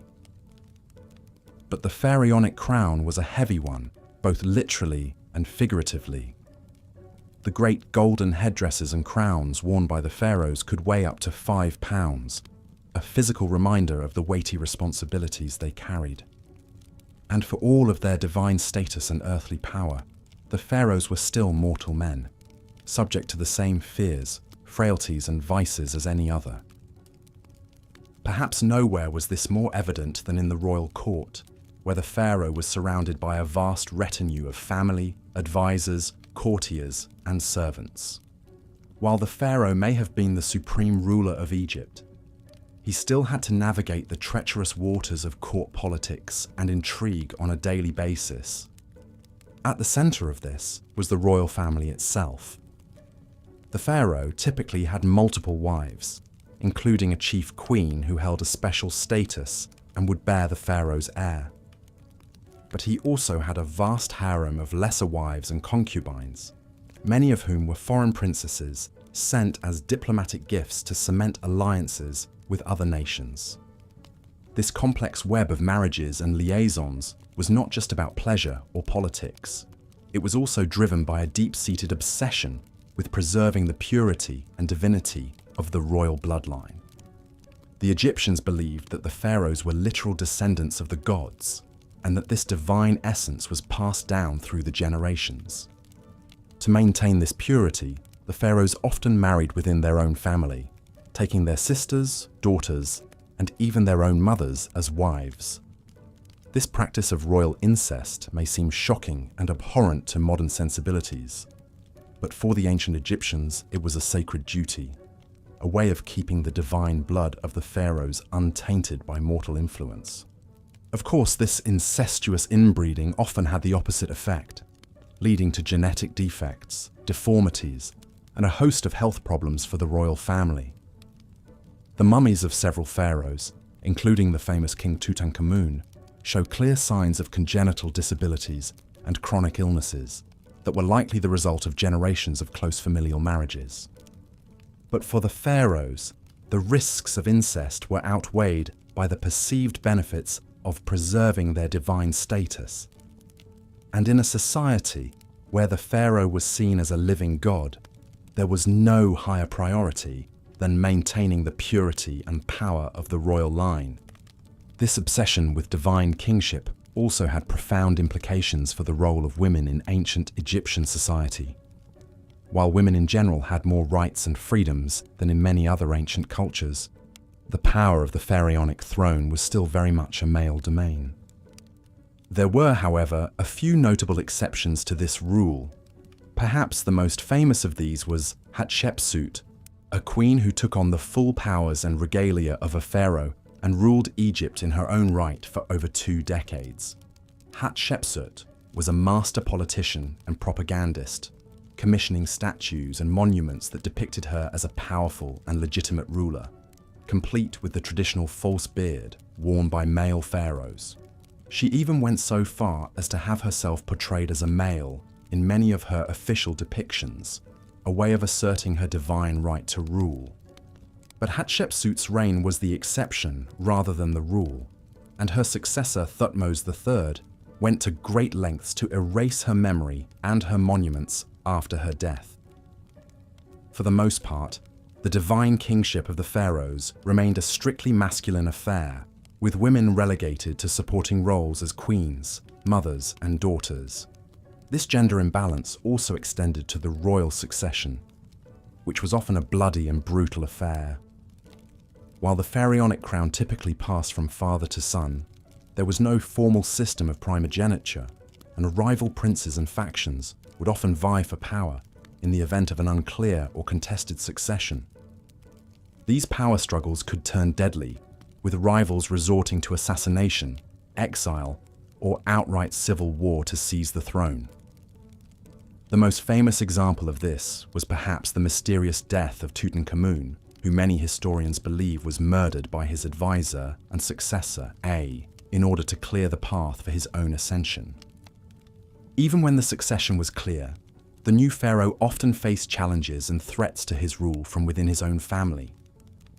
Brothers, uncles, and cousins, who had been passed over for the throne, might plot and scheme to overthrow the new king, while disgruntled nobles and regional governors could use their wealth and influence to foment rebellion and unrest.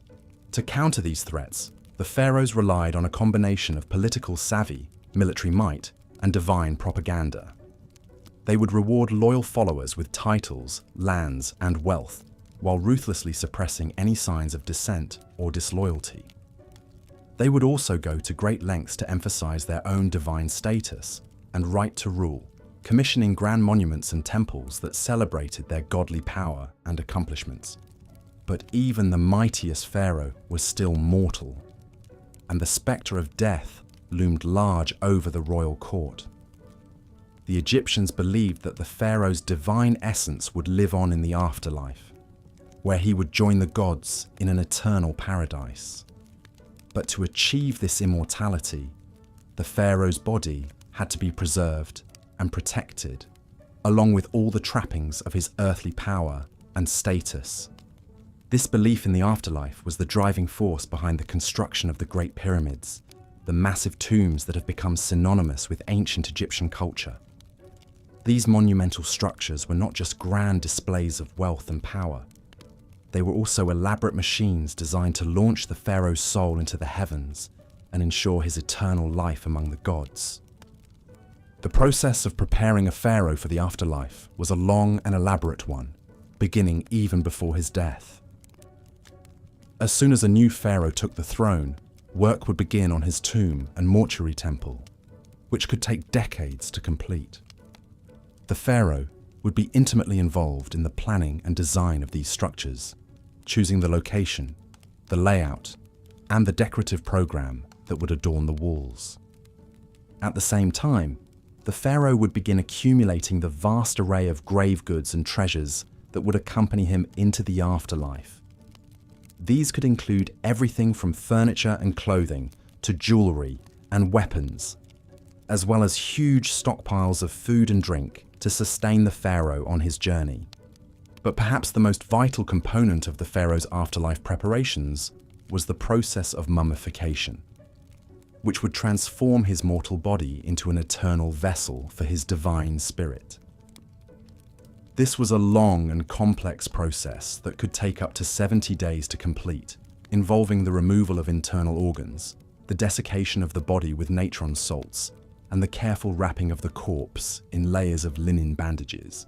The mummification process was overseen by a special class of priests, known as the embalmers, who worked in secret and were considered to be in direct contact with the gods.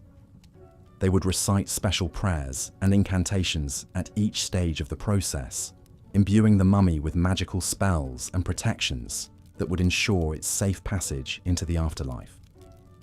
Once the mummy was complete, it would be placed inside a series of nested coffins, each one more elaborate and expensive than the last. The outermost coffin would often be made of solid gold and adorned with intricate carvings and inlays, a fitting vessel for the divine remains of the pharaoh. The mummy and its coffins would then be transported in a grand procession to the pharaoh's tomb, where they would be sealed away in a hidden burial chamber, along with all of the pharaoh's grave goods and treasures. The tomb itself would be filled with even more offerings and artifacts, as well as elaborate frescoes and carvings depicting the pharaoh's journey into the afterlife. But even with all of these elaborate preparations, the pharaohs were not content to leave their eternal fate to chance. Many of them became obsessed with the construction of their tombs, pouring vast resources and manpower into the building of ever more elaborate monuments to their own divinity. The most famous example of this is, of course, the Great Pyramid of Giza, built by the pharaoh Khufu around 2550 BCE. This massive structure, which stood over 480 feet tall and contained more than 2 million blocks of limestone, was the tallest man-made structure in the world for over 3,800 years. The construction of the Great Pyramid was a monumental undertaking that required the labor of thousands of workers over the course of decades. The logistics of the project were staggering, involving the quarrying, transportation, and precise placement of millions of tons of stone, all without the benefit of modern machinery or technology. But for Khufu, the pyramid was more than just a feat of engineering. It was a symbol of his divine power and a guarantee of his eternal life. The pyramid was designed to align with the stars, with shafts pointing towards the constellations of Orion and Sirius, which the Egyptians believed to be the celestial homes of the gods Osiris and Isis. Inside the pyramid, Khufu's mummy would have been placed in a granite sarcophagus in the heart of the structure, surrounded by treasure and protected by a complex system of passages, chambers, and booby traps designed to thwart would-be tomb robbers. But even with all of these precautions, the pharaoh's tombs were not immune to the depredations of thieves and vandals. Over the centuries, many of the great pyramids and tombs were broken into and looted, their treasures stolen, and their mummies desecrated. This was a fate that befell even the most famous of the pharaohs, including Tutankhamun, whose tomb was discovered largely intact in 1922, but had still been entered and robbed at least twice in antiquity. The pharaoh's obsession with the afterlife, it seems, was matched only by the greed and determination of those who sought to plunder their eternal resting places. But the pharaoh's preparations for the afterlife were not limited to their own tombs and treasures. In a practice that seems shocking and horrifying to modern sensibilities, some pharaohs were buried along with servants, courtiers, and even pets, all of whom were sacrificed in order to accompany their master into the afterlife. The most extreme example of this practice was found in the tomb of the first dynasty pharaoh Djer at Abydos. where archaeologists discovered the remains of 318 individuals who had been sacrificed and buried alongside the pharaoh. These included servants, guards, and even women and children, some of whom showed signs of strangulation or blunt force trauma. This practice of human sacrifice was not limited to the early dynasties either. The tomb of the 12th dynasty pharaoh Amenemhat III at Hawara contained the remains of at least 5 young women who had been sacrificed and buried with the pharaoh, along with a menagerie of animals, including a monkey, a dog, and several ducks. Even more bizarre was the discovery of tens of thousands of human hair wigs in the tomb of the 18th dynasty pharaoh Amenhotep II. These wigs, which were made from the hair of young girls and women, were apparently intended to provide the pharaoh with a ready supply of fresh hair in the afterlife, a symbol of his eternal youth and virility. These disturbing practices speak to the incredible power and influence of the pharaohs, as well as the deeply ingrained beliefs and superstitions that governed ancient Egyptian society. For the pharaohs, the afterlife was not just a vague hope or a religious abstraction. It was a very real and tangible goal, one that demanded the utmost preparation and sacrifice. But as Egyptian society evolved and changed over the centuries, so too did the practices surrounding the pharaoh's burials.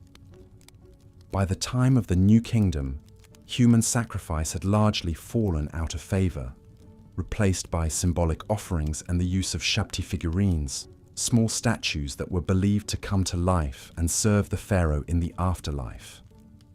And as the power of the pharaohs began to wane in the later dynasties, so too did the grandeur and scale of their tombs. The last of the Great Pyramid builders was the 12th dynasty pharaoh Amenemhat III, and by the time of the New Kingdom, the Pharaoh. As we've seen, the lives of the pharaohs were a complex tapestry woven from the threads of divine power, mortal excess, and an unshakable fixation on the afterlife. But perhaps no pharaoh embodies these themes quite as vividly as Ramses II, also known as Ramses the Great. Born around 1303 BCE, Ramses was the third pharaoh of the 19th dynasty, and he would go on to become the most celebrated and most prolific builder in all of ancient Egyptian history. He ruled for an astonishing 66 years, fathered over 100 children, and left an indelible mark on the landscape of Egypt with his colossal building projects. From the moment he took the throne, Ramses set out to immortalize his legacy in stone. He didn't just build temples and monuments, he built cities. His capital, Pi-Ramses, was a sprawling metropolis in the Nile Delta, adorned with lush gardens, stately palaces, and of course, towering statues of Ramses himself.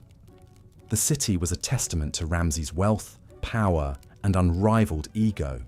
But Ramses didn't just build on a grand scale. He built with a singular purpose: to ensure his own glorification and immortality. Every temple, every obelisk, every statue was emblazoned with his name and his image. He even went so far as to carve his own likeness into existing monuments, often over the names of previous pharaohs.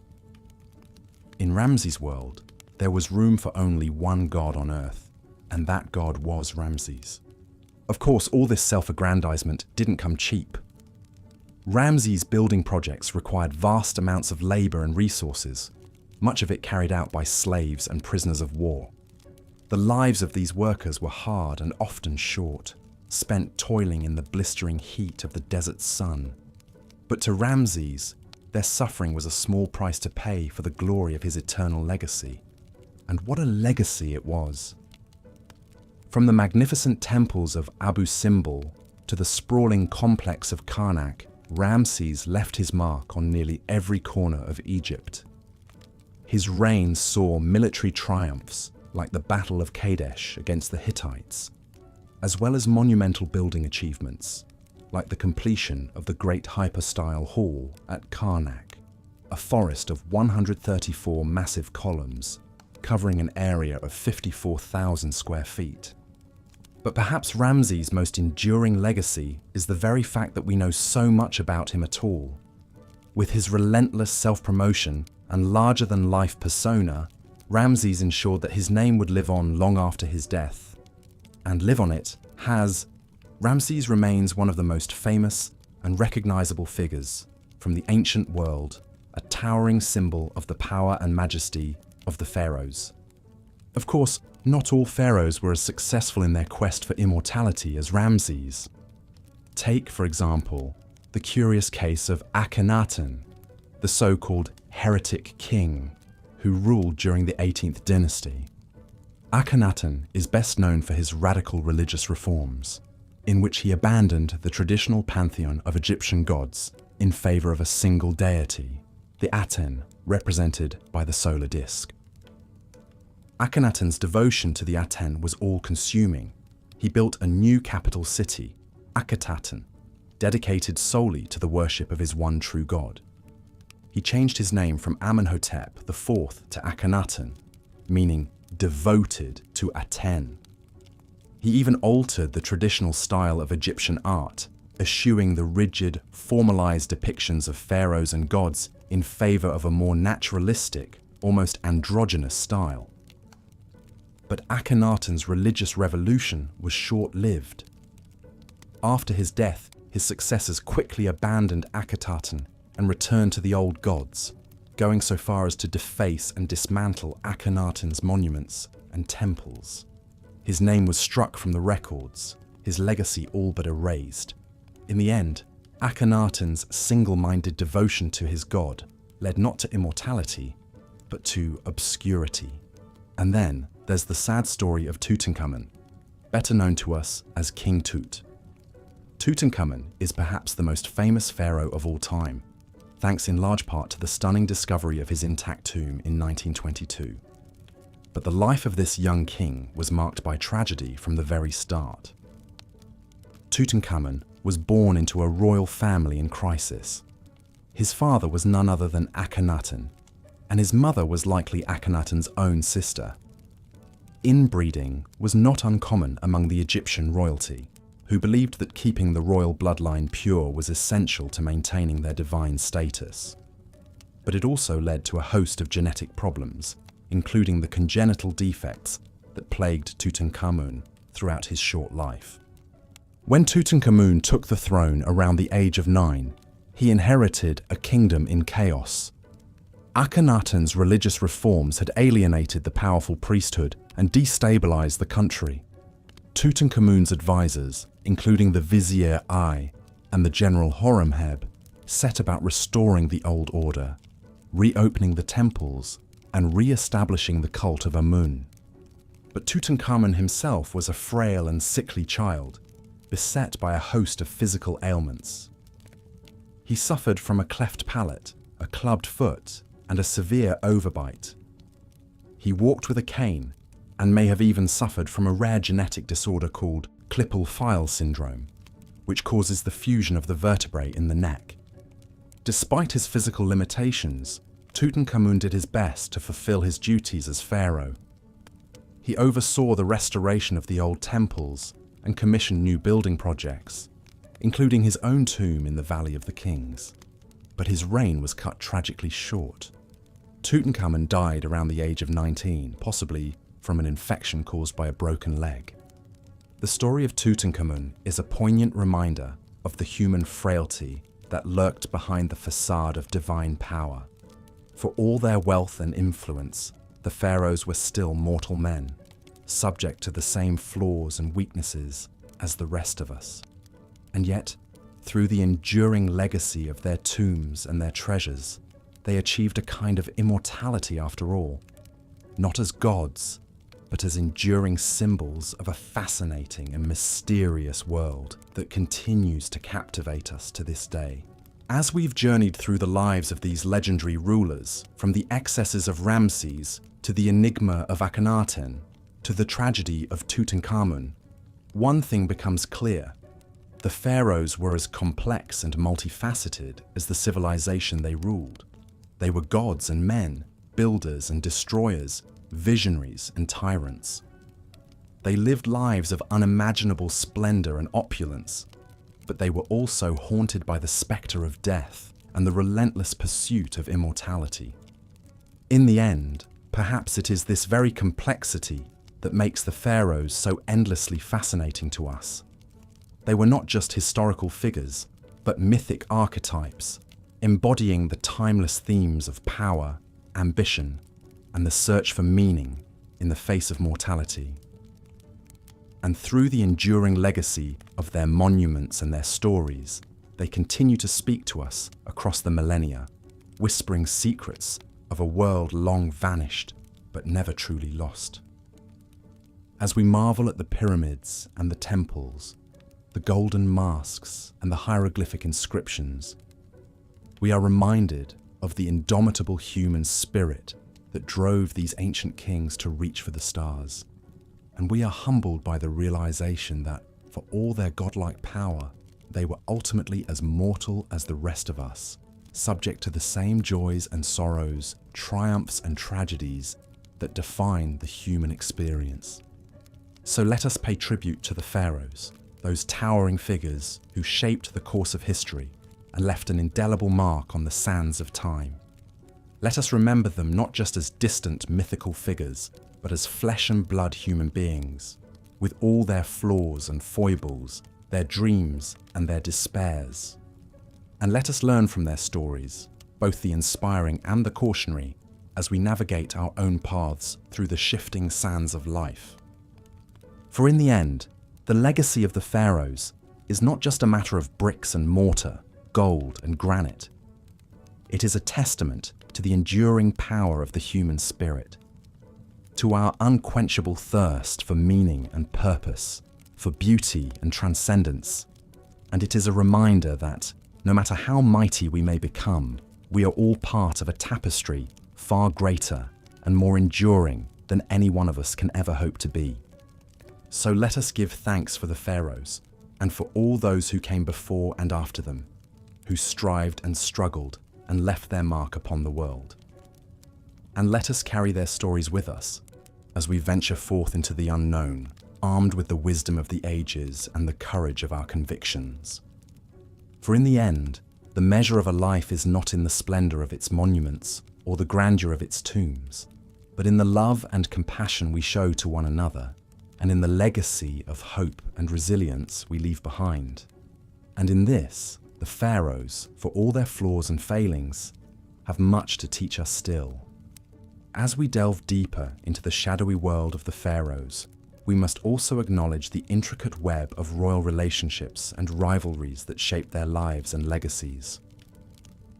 Behind the gilded facades of the palaces, a complex tapestry of family dynamics, political alliances, and power struggles played out, often with devastating consequences. At the heart of the royal household was the pharaoh's inner circle of queens, concubines, and children. While the pharaoh was the supreme ruler, his queens could wield significant influence, particularly if they bore him a male heir. The great royal wife, or chief queen, held a privileged position and might even rule as regent if the pharaoh died before his successor came of age. Such was the case with Hatshepsut, who boldly assumed the full powers and regalia of a pharaoh herself, after the death of her husband, Thutmose II. But alongside these influential queens were countless lesser wives and concubines who populated the royal harem. These women, often from noble families or foreign princesses sent to cement diplomatic ties, vied for the pharaoh's favor and the chance to bear his children. The royal court buzzed with gossip, intrigue, and shifting alliances as different factions jockeyed for position. Most disturbing of all were the instances of incest that occurred within the royal family. Pharaohs often married their own sisters or half-sisters, and occasionally even their daughters, to keep the royal bloodline pure. It was believed that the pharaoh, as a living god, could only beget a legitimate heir through union with another divinity, even if that meant keeping it in the family. This practice may have contributed to genetic disorders and abnormalities in some royal offspring. Of course, not all royal siblings married each other.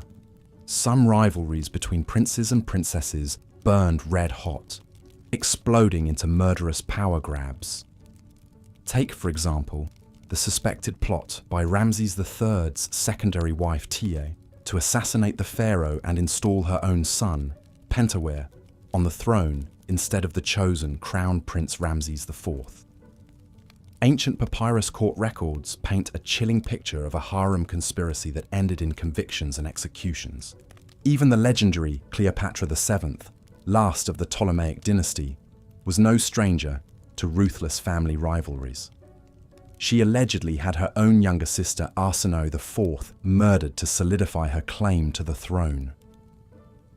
In a world where royal blood was both a ticket to power and a reason to be eliminated by one's rivals, perhaps the frequent depictions of the pharaoh smiting his enemies take on an even darker meaning. But beyond the backstabbing intrigues of the royal court, the pharaoh's family relationships could also be touchingly human. Ramses II, for instance, honored his chief queen Nefertari with a lavishly decorated tomb and a magnificent temple at Abu Simbel. And even the oft-vilified Akhenaten, who upended Egyptian religion and art during his reign, is shown in tender scenes with his wife Nefertiti and their daughters. In the end, perhaps these familial bonds offered a bit of solace and sanity in the gilded cage of the royal palace. But make no mistake, being a pharaoh's relative was a double-edged sword that could cut short even the most regal life.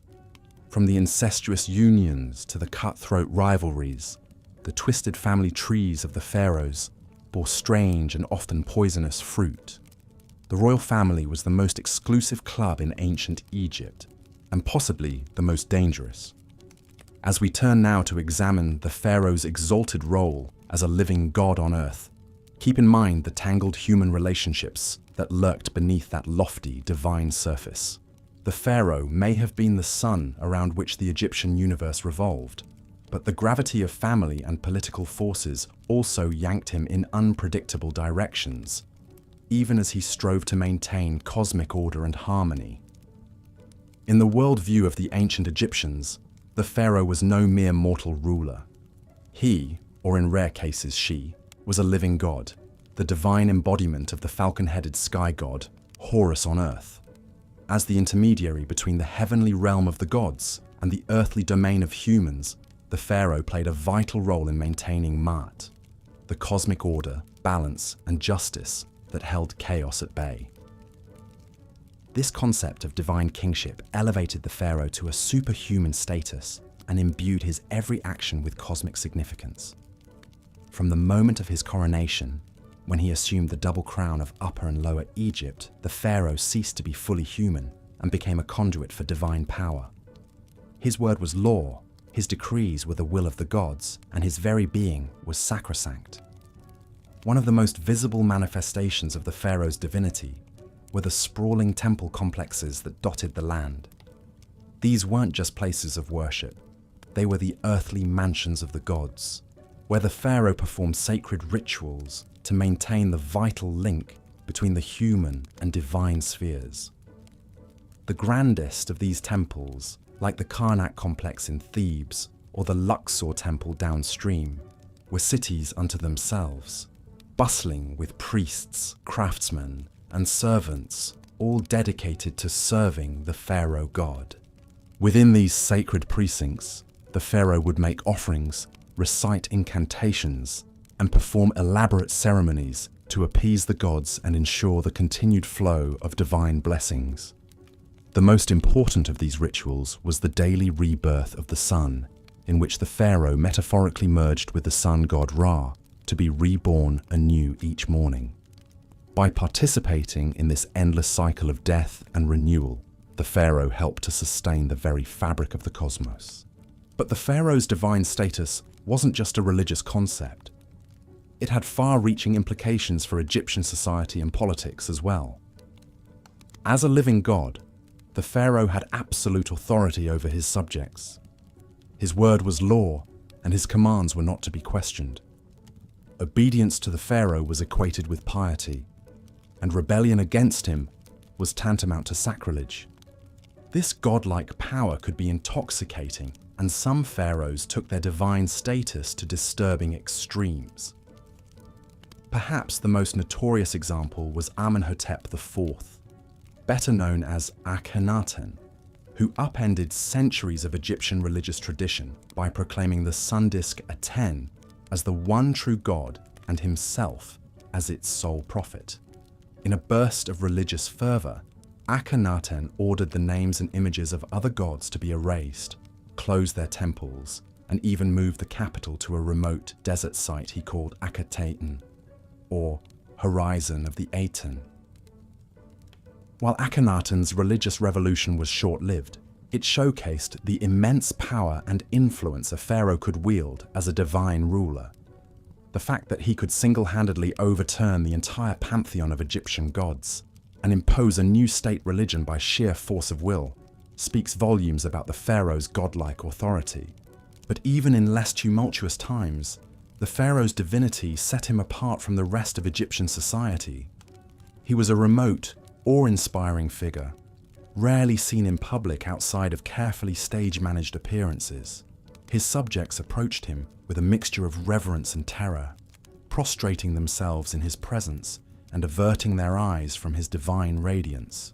Even his courtiers and officials had to tread carefully, lest they overstep their bounds and incur his godly wrath. In a very real sense, the pharaoh was the linchpin that held the entire edifice of ancient Egyptian civilization together. As long as he performed his divine duties and maintained Ma'at, the cosmic order, all was well. But if he faltered or failed in his responsibilities, it could spell disaster for the whole land. A weak or ineffectual pharaoh could lead to chaos, famine, and invasion, while a tyrannical or impious one risked offending the gods and bringing down divine retribution.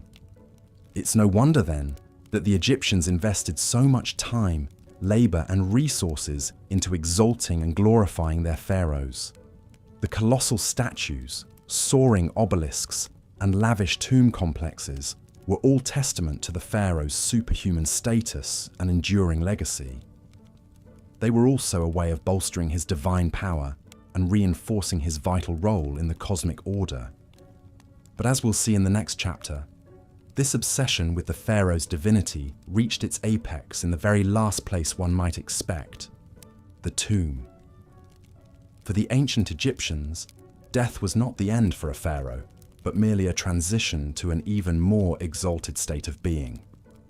And they would go to extraordinary, even horrifying lengths to ensure their divine ruler had everything he needed for the journey. The flickering torchlight casts an eerie glow on the rough-hewn walls of the tomb, as if the very shadows are alive with the weight of ages past. The air is thick with the acrid tang of incense and the musty odor of death, a cloying perfume that clings to the nostrils and the back of the throat. Deeper and deeper we descend into the very bowels of the earth, following in the footsteps of the pharaoh on his final journey into the afterlife. For the ancient Egyptians, death was not something to be feared, but rather a doorway to a new and glorious existence. They believed that life on earth was but a brief prelude to an eternal hereafter, where the deceased would dwell in paradise with the gods, feasting and making merry for all eternity. But to achieve this blessed state, one had to be properly prepared, both spiritually and materially. And no one was better prepared for the afterlife than the pharaohs. From the moment they ascended the throne, they began planning for their eventual demise with a single-minded focus that bordered on the obsessive. Vast resources were poured into the construction of their tombs and funerary temples, veritable cities of the dead that would serve as their eternal abodes. The most iconic of these, of course, are the Great Pyramids that loom over the Giza Plateau. These monumental structures, built during the Old Kingdom, were more than just tombs. They were cosmic engines, designed to launch the pharaoh's soul into the heavens to take its place among the stars.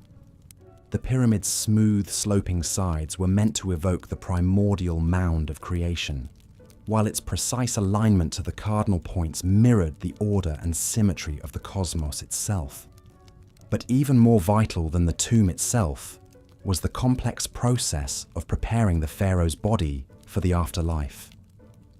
The ancient Egyptians believed that the physical form was just as important as the spiritual essence, and that the two had to be preserved together for eternity. And so, in the sacred rites of mummification, the pharaoh's corpse was transformed from a lifeless husk into a vessel for immortality. For 70 days, the body was dried and desiccated with natron salt, its organs removed and carefully preserved in canopic jars.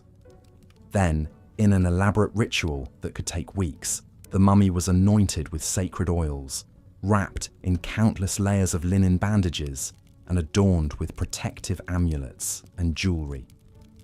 The face was often covered with a lifelike mask of gold and precious stones, an idealized portrait of the pharaoh in all his divine glory. But the pharaoh's journey was far from over.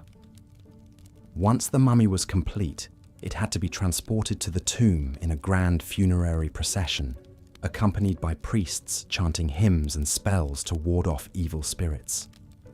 The sarcophagus was then lowered into the burial chamber, surrounded by all the grave goods the pharaoh would need in the afterlife: furniture, clothing, jewelry, even food and drink to sustain him on his eternal journey. And here is where the pharaoh's preparations took a darker, more disturbing turn. For some rulers, it wasn't enough to be buried with mere objects. They wanted to be accompanied by actual living servants, ready to attend to their every whim in the hereafter. These unfortunate souls, known as retainers, were often the pharaoh's most loyal courtiers and officials, handpicked to serve him in death as they had in life. The practice of human sacrifice was not uncommon in the early dynasties of ancient Egypt, particularly during the First Dynasty. Archaeological evidence from this period reveals numerous subsidiary burials surrounding the tombs of pharaohs like Horahar and Djer, containing the remains of servants, bodyguards, and even women and dwarves who were believed to have special powers. One of the most chilling examples comes from the tomb of King Djer at Abydos, where the remains of over 300 individuals were found buried in neat rows, like a macabre honor guard flanking the pharaoh's final resting place. Many of the bodies showed signs of strangulation or blunt force trauma, suggesting that they had been deliberately killed to accompany their ruler into the afterlife. But perhaps even more unsettling than the human sacrifices were the animal ones. Countless mummified cats, dogs, monkeys, and even lions have been found in Egyptian tombs, often lavishly wrapped and adorned like miniature pharaohs themselves. These beloved pets were believed to provide companionship and protection for their masters in the afterlife, a consolation prize of sorts for an eternity spent in the dark. And then there were the more bizarre grave goods, like the millions of human hair wigs found in some tombs. These elaborate hairpieces, made from the shorn locks of courtiers and slaves, were meant to ensure that the pharaoh always had a fresh coiffure, even in the afterlife. The ancient Egyptians believed that hair had magical properties, and that a full, luxuriant wig was a sign of vitality and power. But as the centuries passed, the practice of human sacrifice gradually fell out of favor. By the time of the New Kingdom, the idea of killing servants to serve the pharaoh in the afterlife was seen as barbaric and uncivilized. Instead, the Egyptians turned to more symbolic methods, like placing Shabti figurines in the tomb, to magically come to life and perform menial tasks for the deceased. Yet even as the physical sacrifices faded away, the psychological toll of the pharaoh's obsession with the afterlife remained. The vast resources and manpower poured into their tombs and funerary cults siphoned away wealth and labor from the living, while the idea of a ruler who could command obedience even in death cast a long shadow over Egyptian society. And in the end, For all their elaborate preparations and precautions, the pharaohs could not escape the ravages of time and tomb robbers. Many of their carefully constructed resting places were plundered and desecrated over the millennia, their mummies and grave goods scattered to the four winds. In a bitter irony, the very measures they took to ensure their immortality ended up being their undoing. But even in death, the pharaohs continue to fascinate and horrify us in equal measure. Their mummies, with their uncanny lifelike expressions and aura of ancient power, have become the stuff of legend and popular culture. And as we peer into their tombs and sarcophagi, we cannot help but feel a shiver of awe and revulsion at the lengths they went to in pursuit of eternal life. For the pharaohs, death was not the end, but merely the beginning of a new and glorious existence. But as we have seen, that existence came at a terrible cost, measured in human lives and labors. And in the end, perhaps the most disturbing thing about the pharaohs' afterlife obsession is not what it says about them, but what it says about us, and our own deep-seated fears and fascinations with the great beyond. As we emerge from the Stygian depths of the pharaohs' tombs, blinking in the harsh light of the modern day, we cannot help but feel a sense of vertigo, a disorientation at the vast gulf of time and culture that separates us from these ancient god-kings. And yet, for all their alienness and inscrutability, there is something strangely familiar about them too, a recognition of the eternal human struggle against the forces of death and decay. In our own way, we are all pharaohs, building our own metaphorical pyramids and filling our own virtual tombs with the trappings of our earthly existence. We may not command armies of servants or erect colossal monuments to our own divinity, but we are all engaged in the same basic quest for meaning and immortality in the face of the void. And so, as we bid farewell to the pharaohs and their haunted realm, let us take a moment to reflect on the enduring power of their legacy.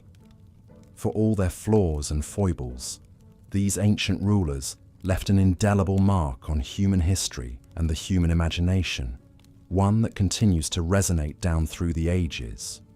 In the end, perhaps the most fitting tribute to the pharaohs is not the gold and grandeur of their tombs, but the simple fact that we are still talking about them, still trying to unravel the mysteries of their lives and deaths, thousands of years after they walked the earth.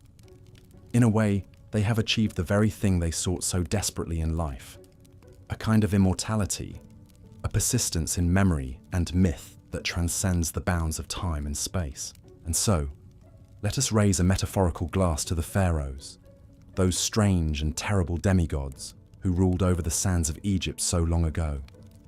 May they rest in peace, secure in the knowledge that their names and deeds will never be forgotten, as long as there are those who seek to peer into the shadows of the past and grapple with the eternal questions of life, death, and what lies beyond. As we've seen, the pharaohs of ancient Egypt lived lives of luxury, power, and religious devotion unparalleled in the ancient world. But for all their godlike status and opulence, one disquieting fact remained. Even the great pharaohs could not escape the inevitability of death. And it was their obsessive preparations for the afterlife that would come to dominate much of their time, resources, and labor during their reigns.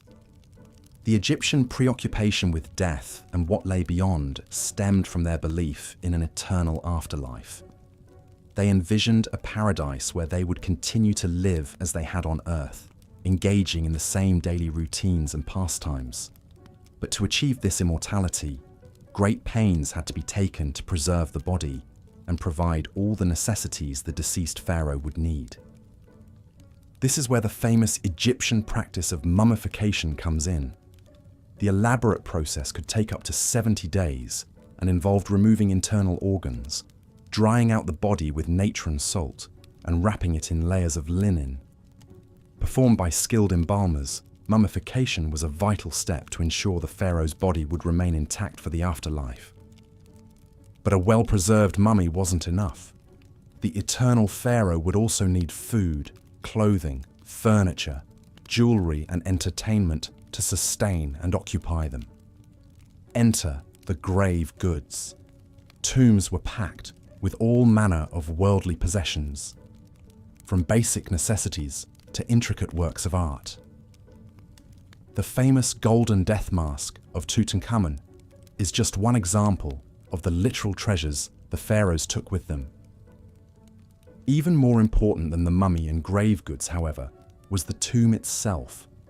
The ancient Egyptians believed that to enter the afterlife, the pharaoh's spirit had to have a place to return to and recognize as home. This is why they expended such effort to create indestructible, impenetrable tombs filled with everything the deceased would need.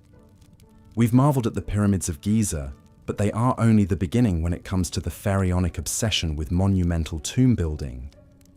In the Valley of the Kings near Thebes, later pharaohs abandoned the conspicuous pyramids and instead carved their tombs deep into the mountains.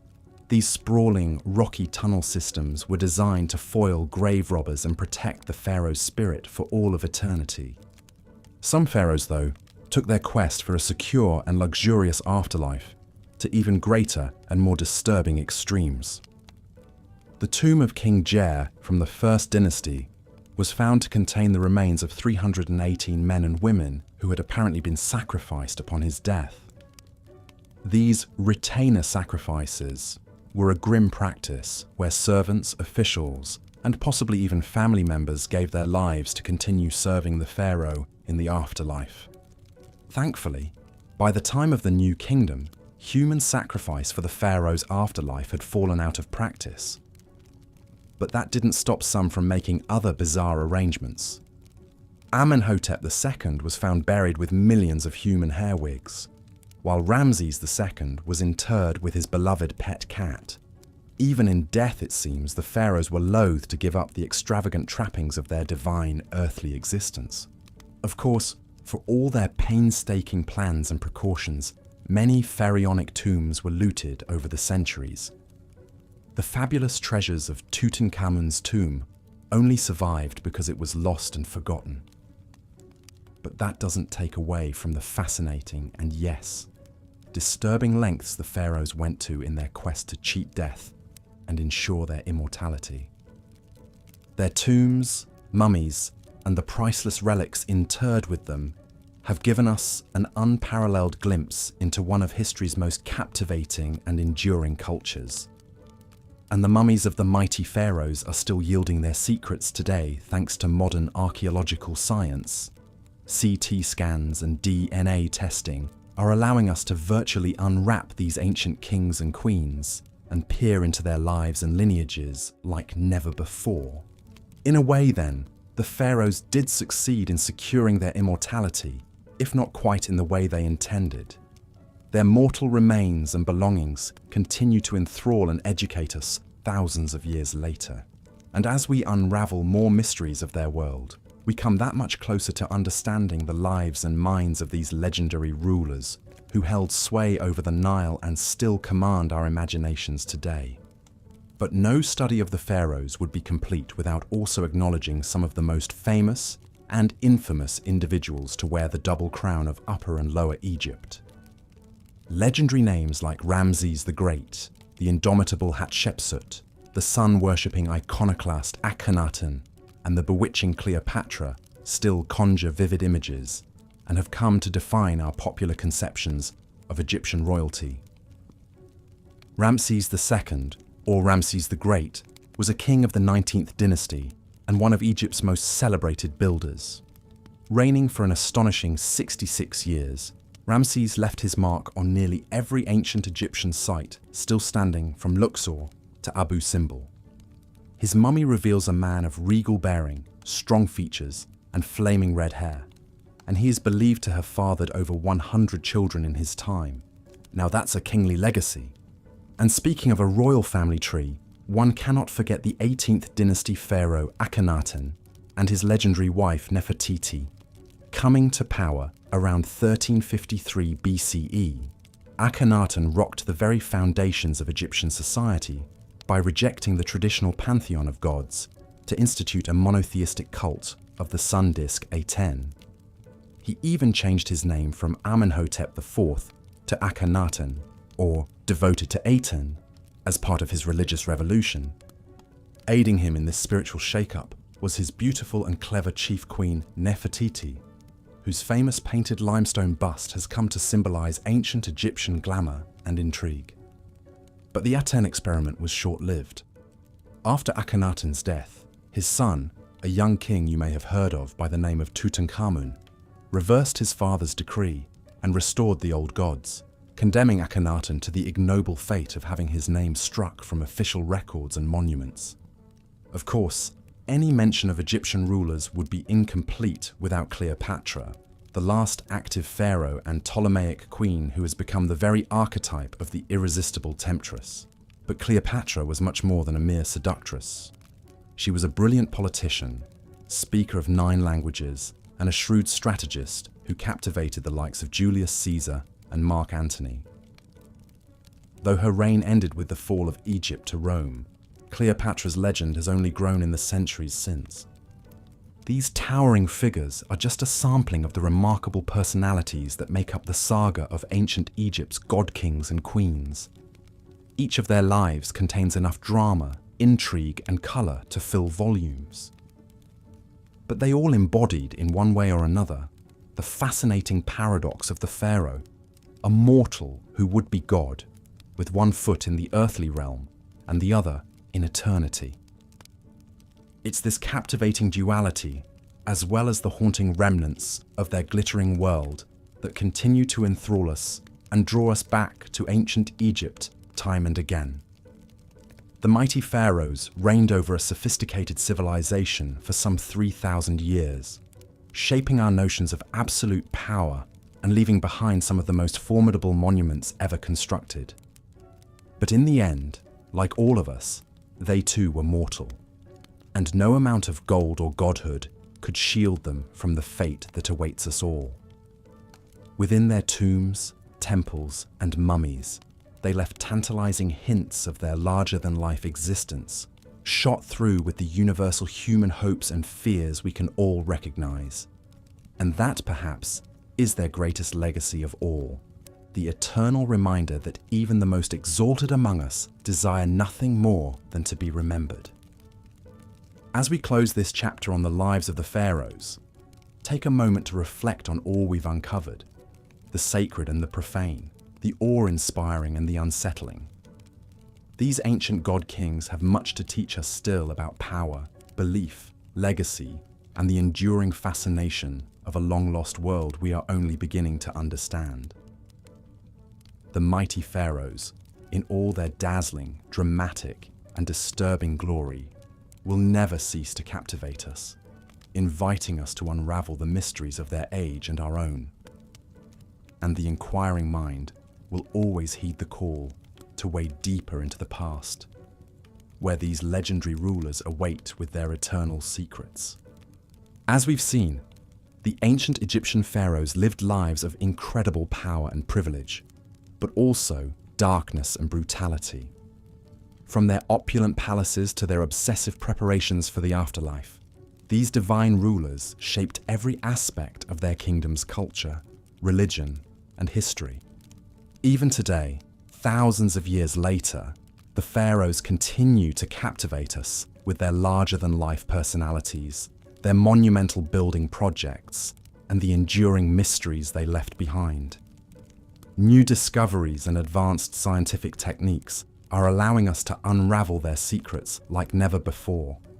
From the familial relationships revealed by DNA testing of mummies, to the complex trade networks traced through isotope analysis. Yet the more we learn about the pharaohs, the more we realize how much we still don't know. What was the true nature of their relationships with their queens and children? How did they really wield their immense power behind closed palace doors? What did they believe would await them in the afterlife they spent so much time and effort preparing for? These questions may never be fully answered, but that's part of what keeps us so endlessly fascinated by these towering figures of history. In a way, the pharaohs achieved their dream of immortality, not just through their elaborate tombs and mummification rituals, but through the indelible mark they left on the human imagination. From the boy king Tutankhamun, to the great warrior Ramses II, to the legendary beauty Cleopatra, the pharaohs continue to loom large in our collective consciousness. Their stories told and retold in countless books, movies, and documentaries. They've become more than historical figures. They've become mythic archetypes, embodying timeless themes of power, ambition, love, and death. In the end, perhaps that's the pharaoh's true legacy, not the treasure-filled tombs or awe-inspiring pyramids they left behind, but the way they've shaped our understanding of what it means to be human. Through their triumphs and failures, their brilliance and their brutality, they remind us of the heights and depths we're all capable of. The eternal human struggle to leave our mark on the world and grapple with our own mortality. So the next time you see an image of a pharaoh, whether it's the iconic death mask of Tutankhamun or a faded hieroglyph carved into an ancient temple wall, take a moment to reflect on the complex, fascinating, and often disturbing world they inhabited.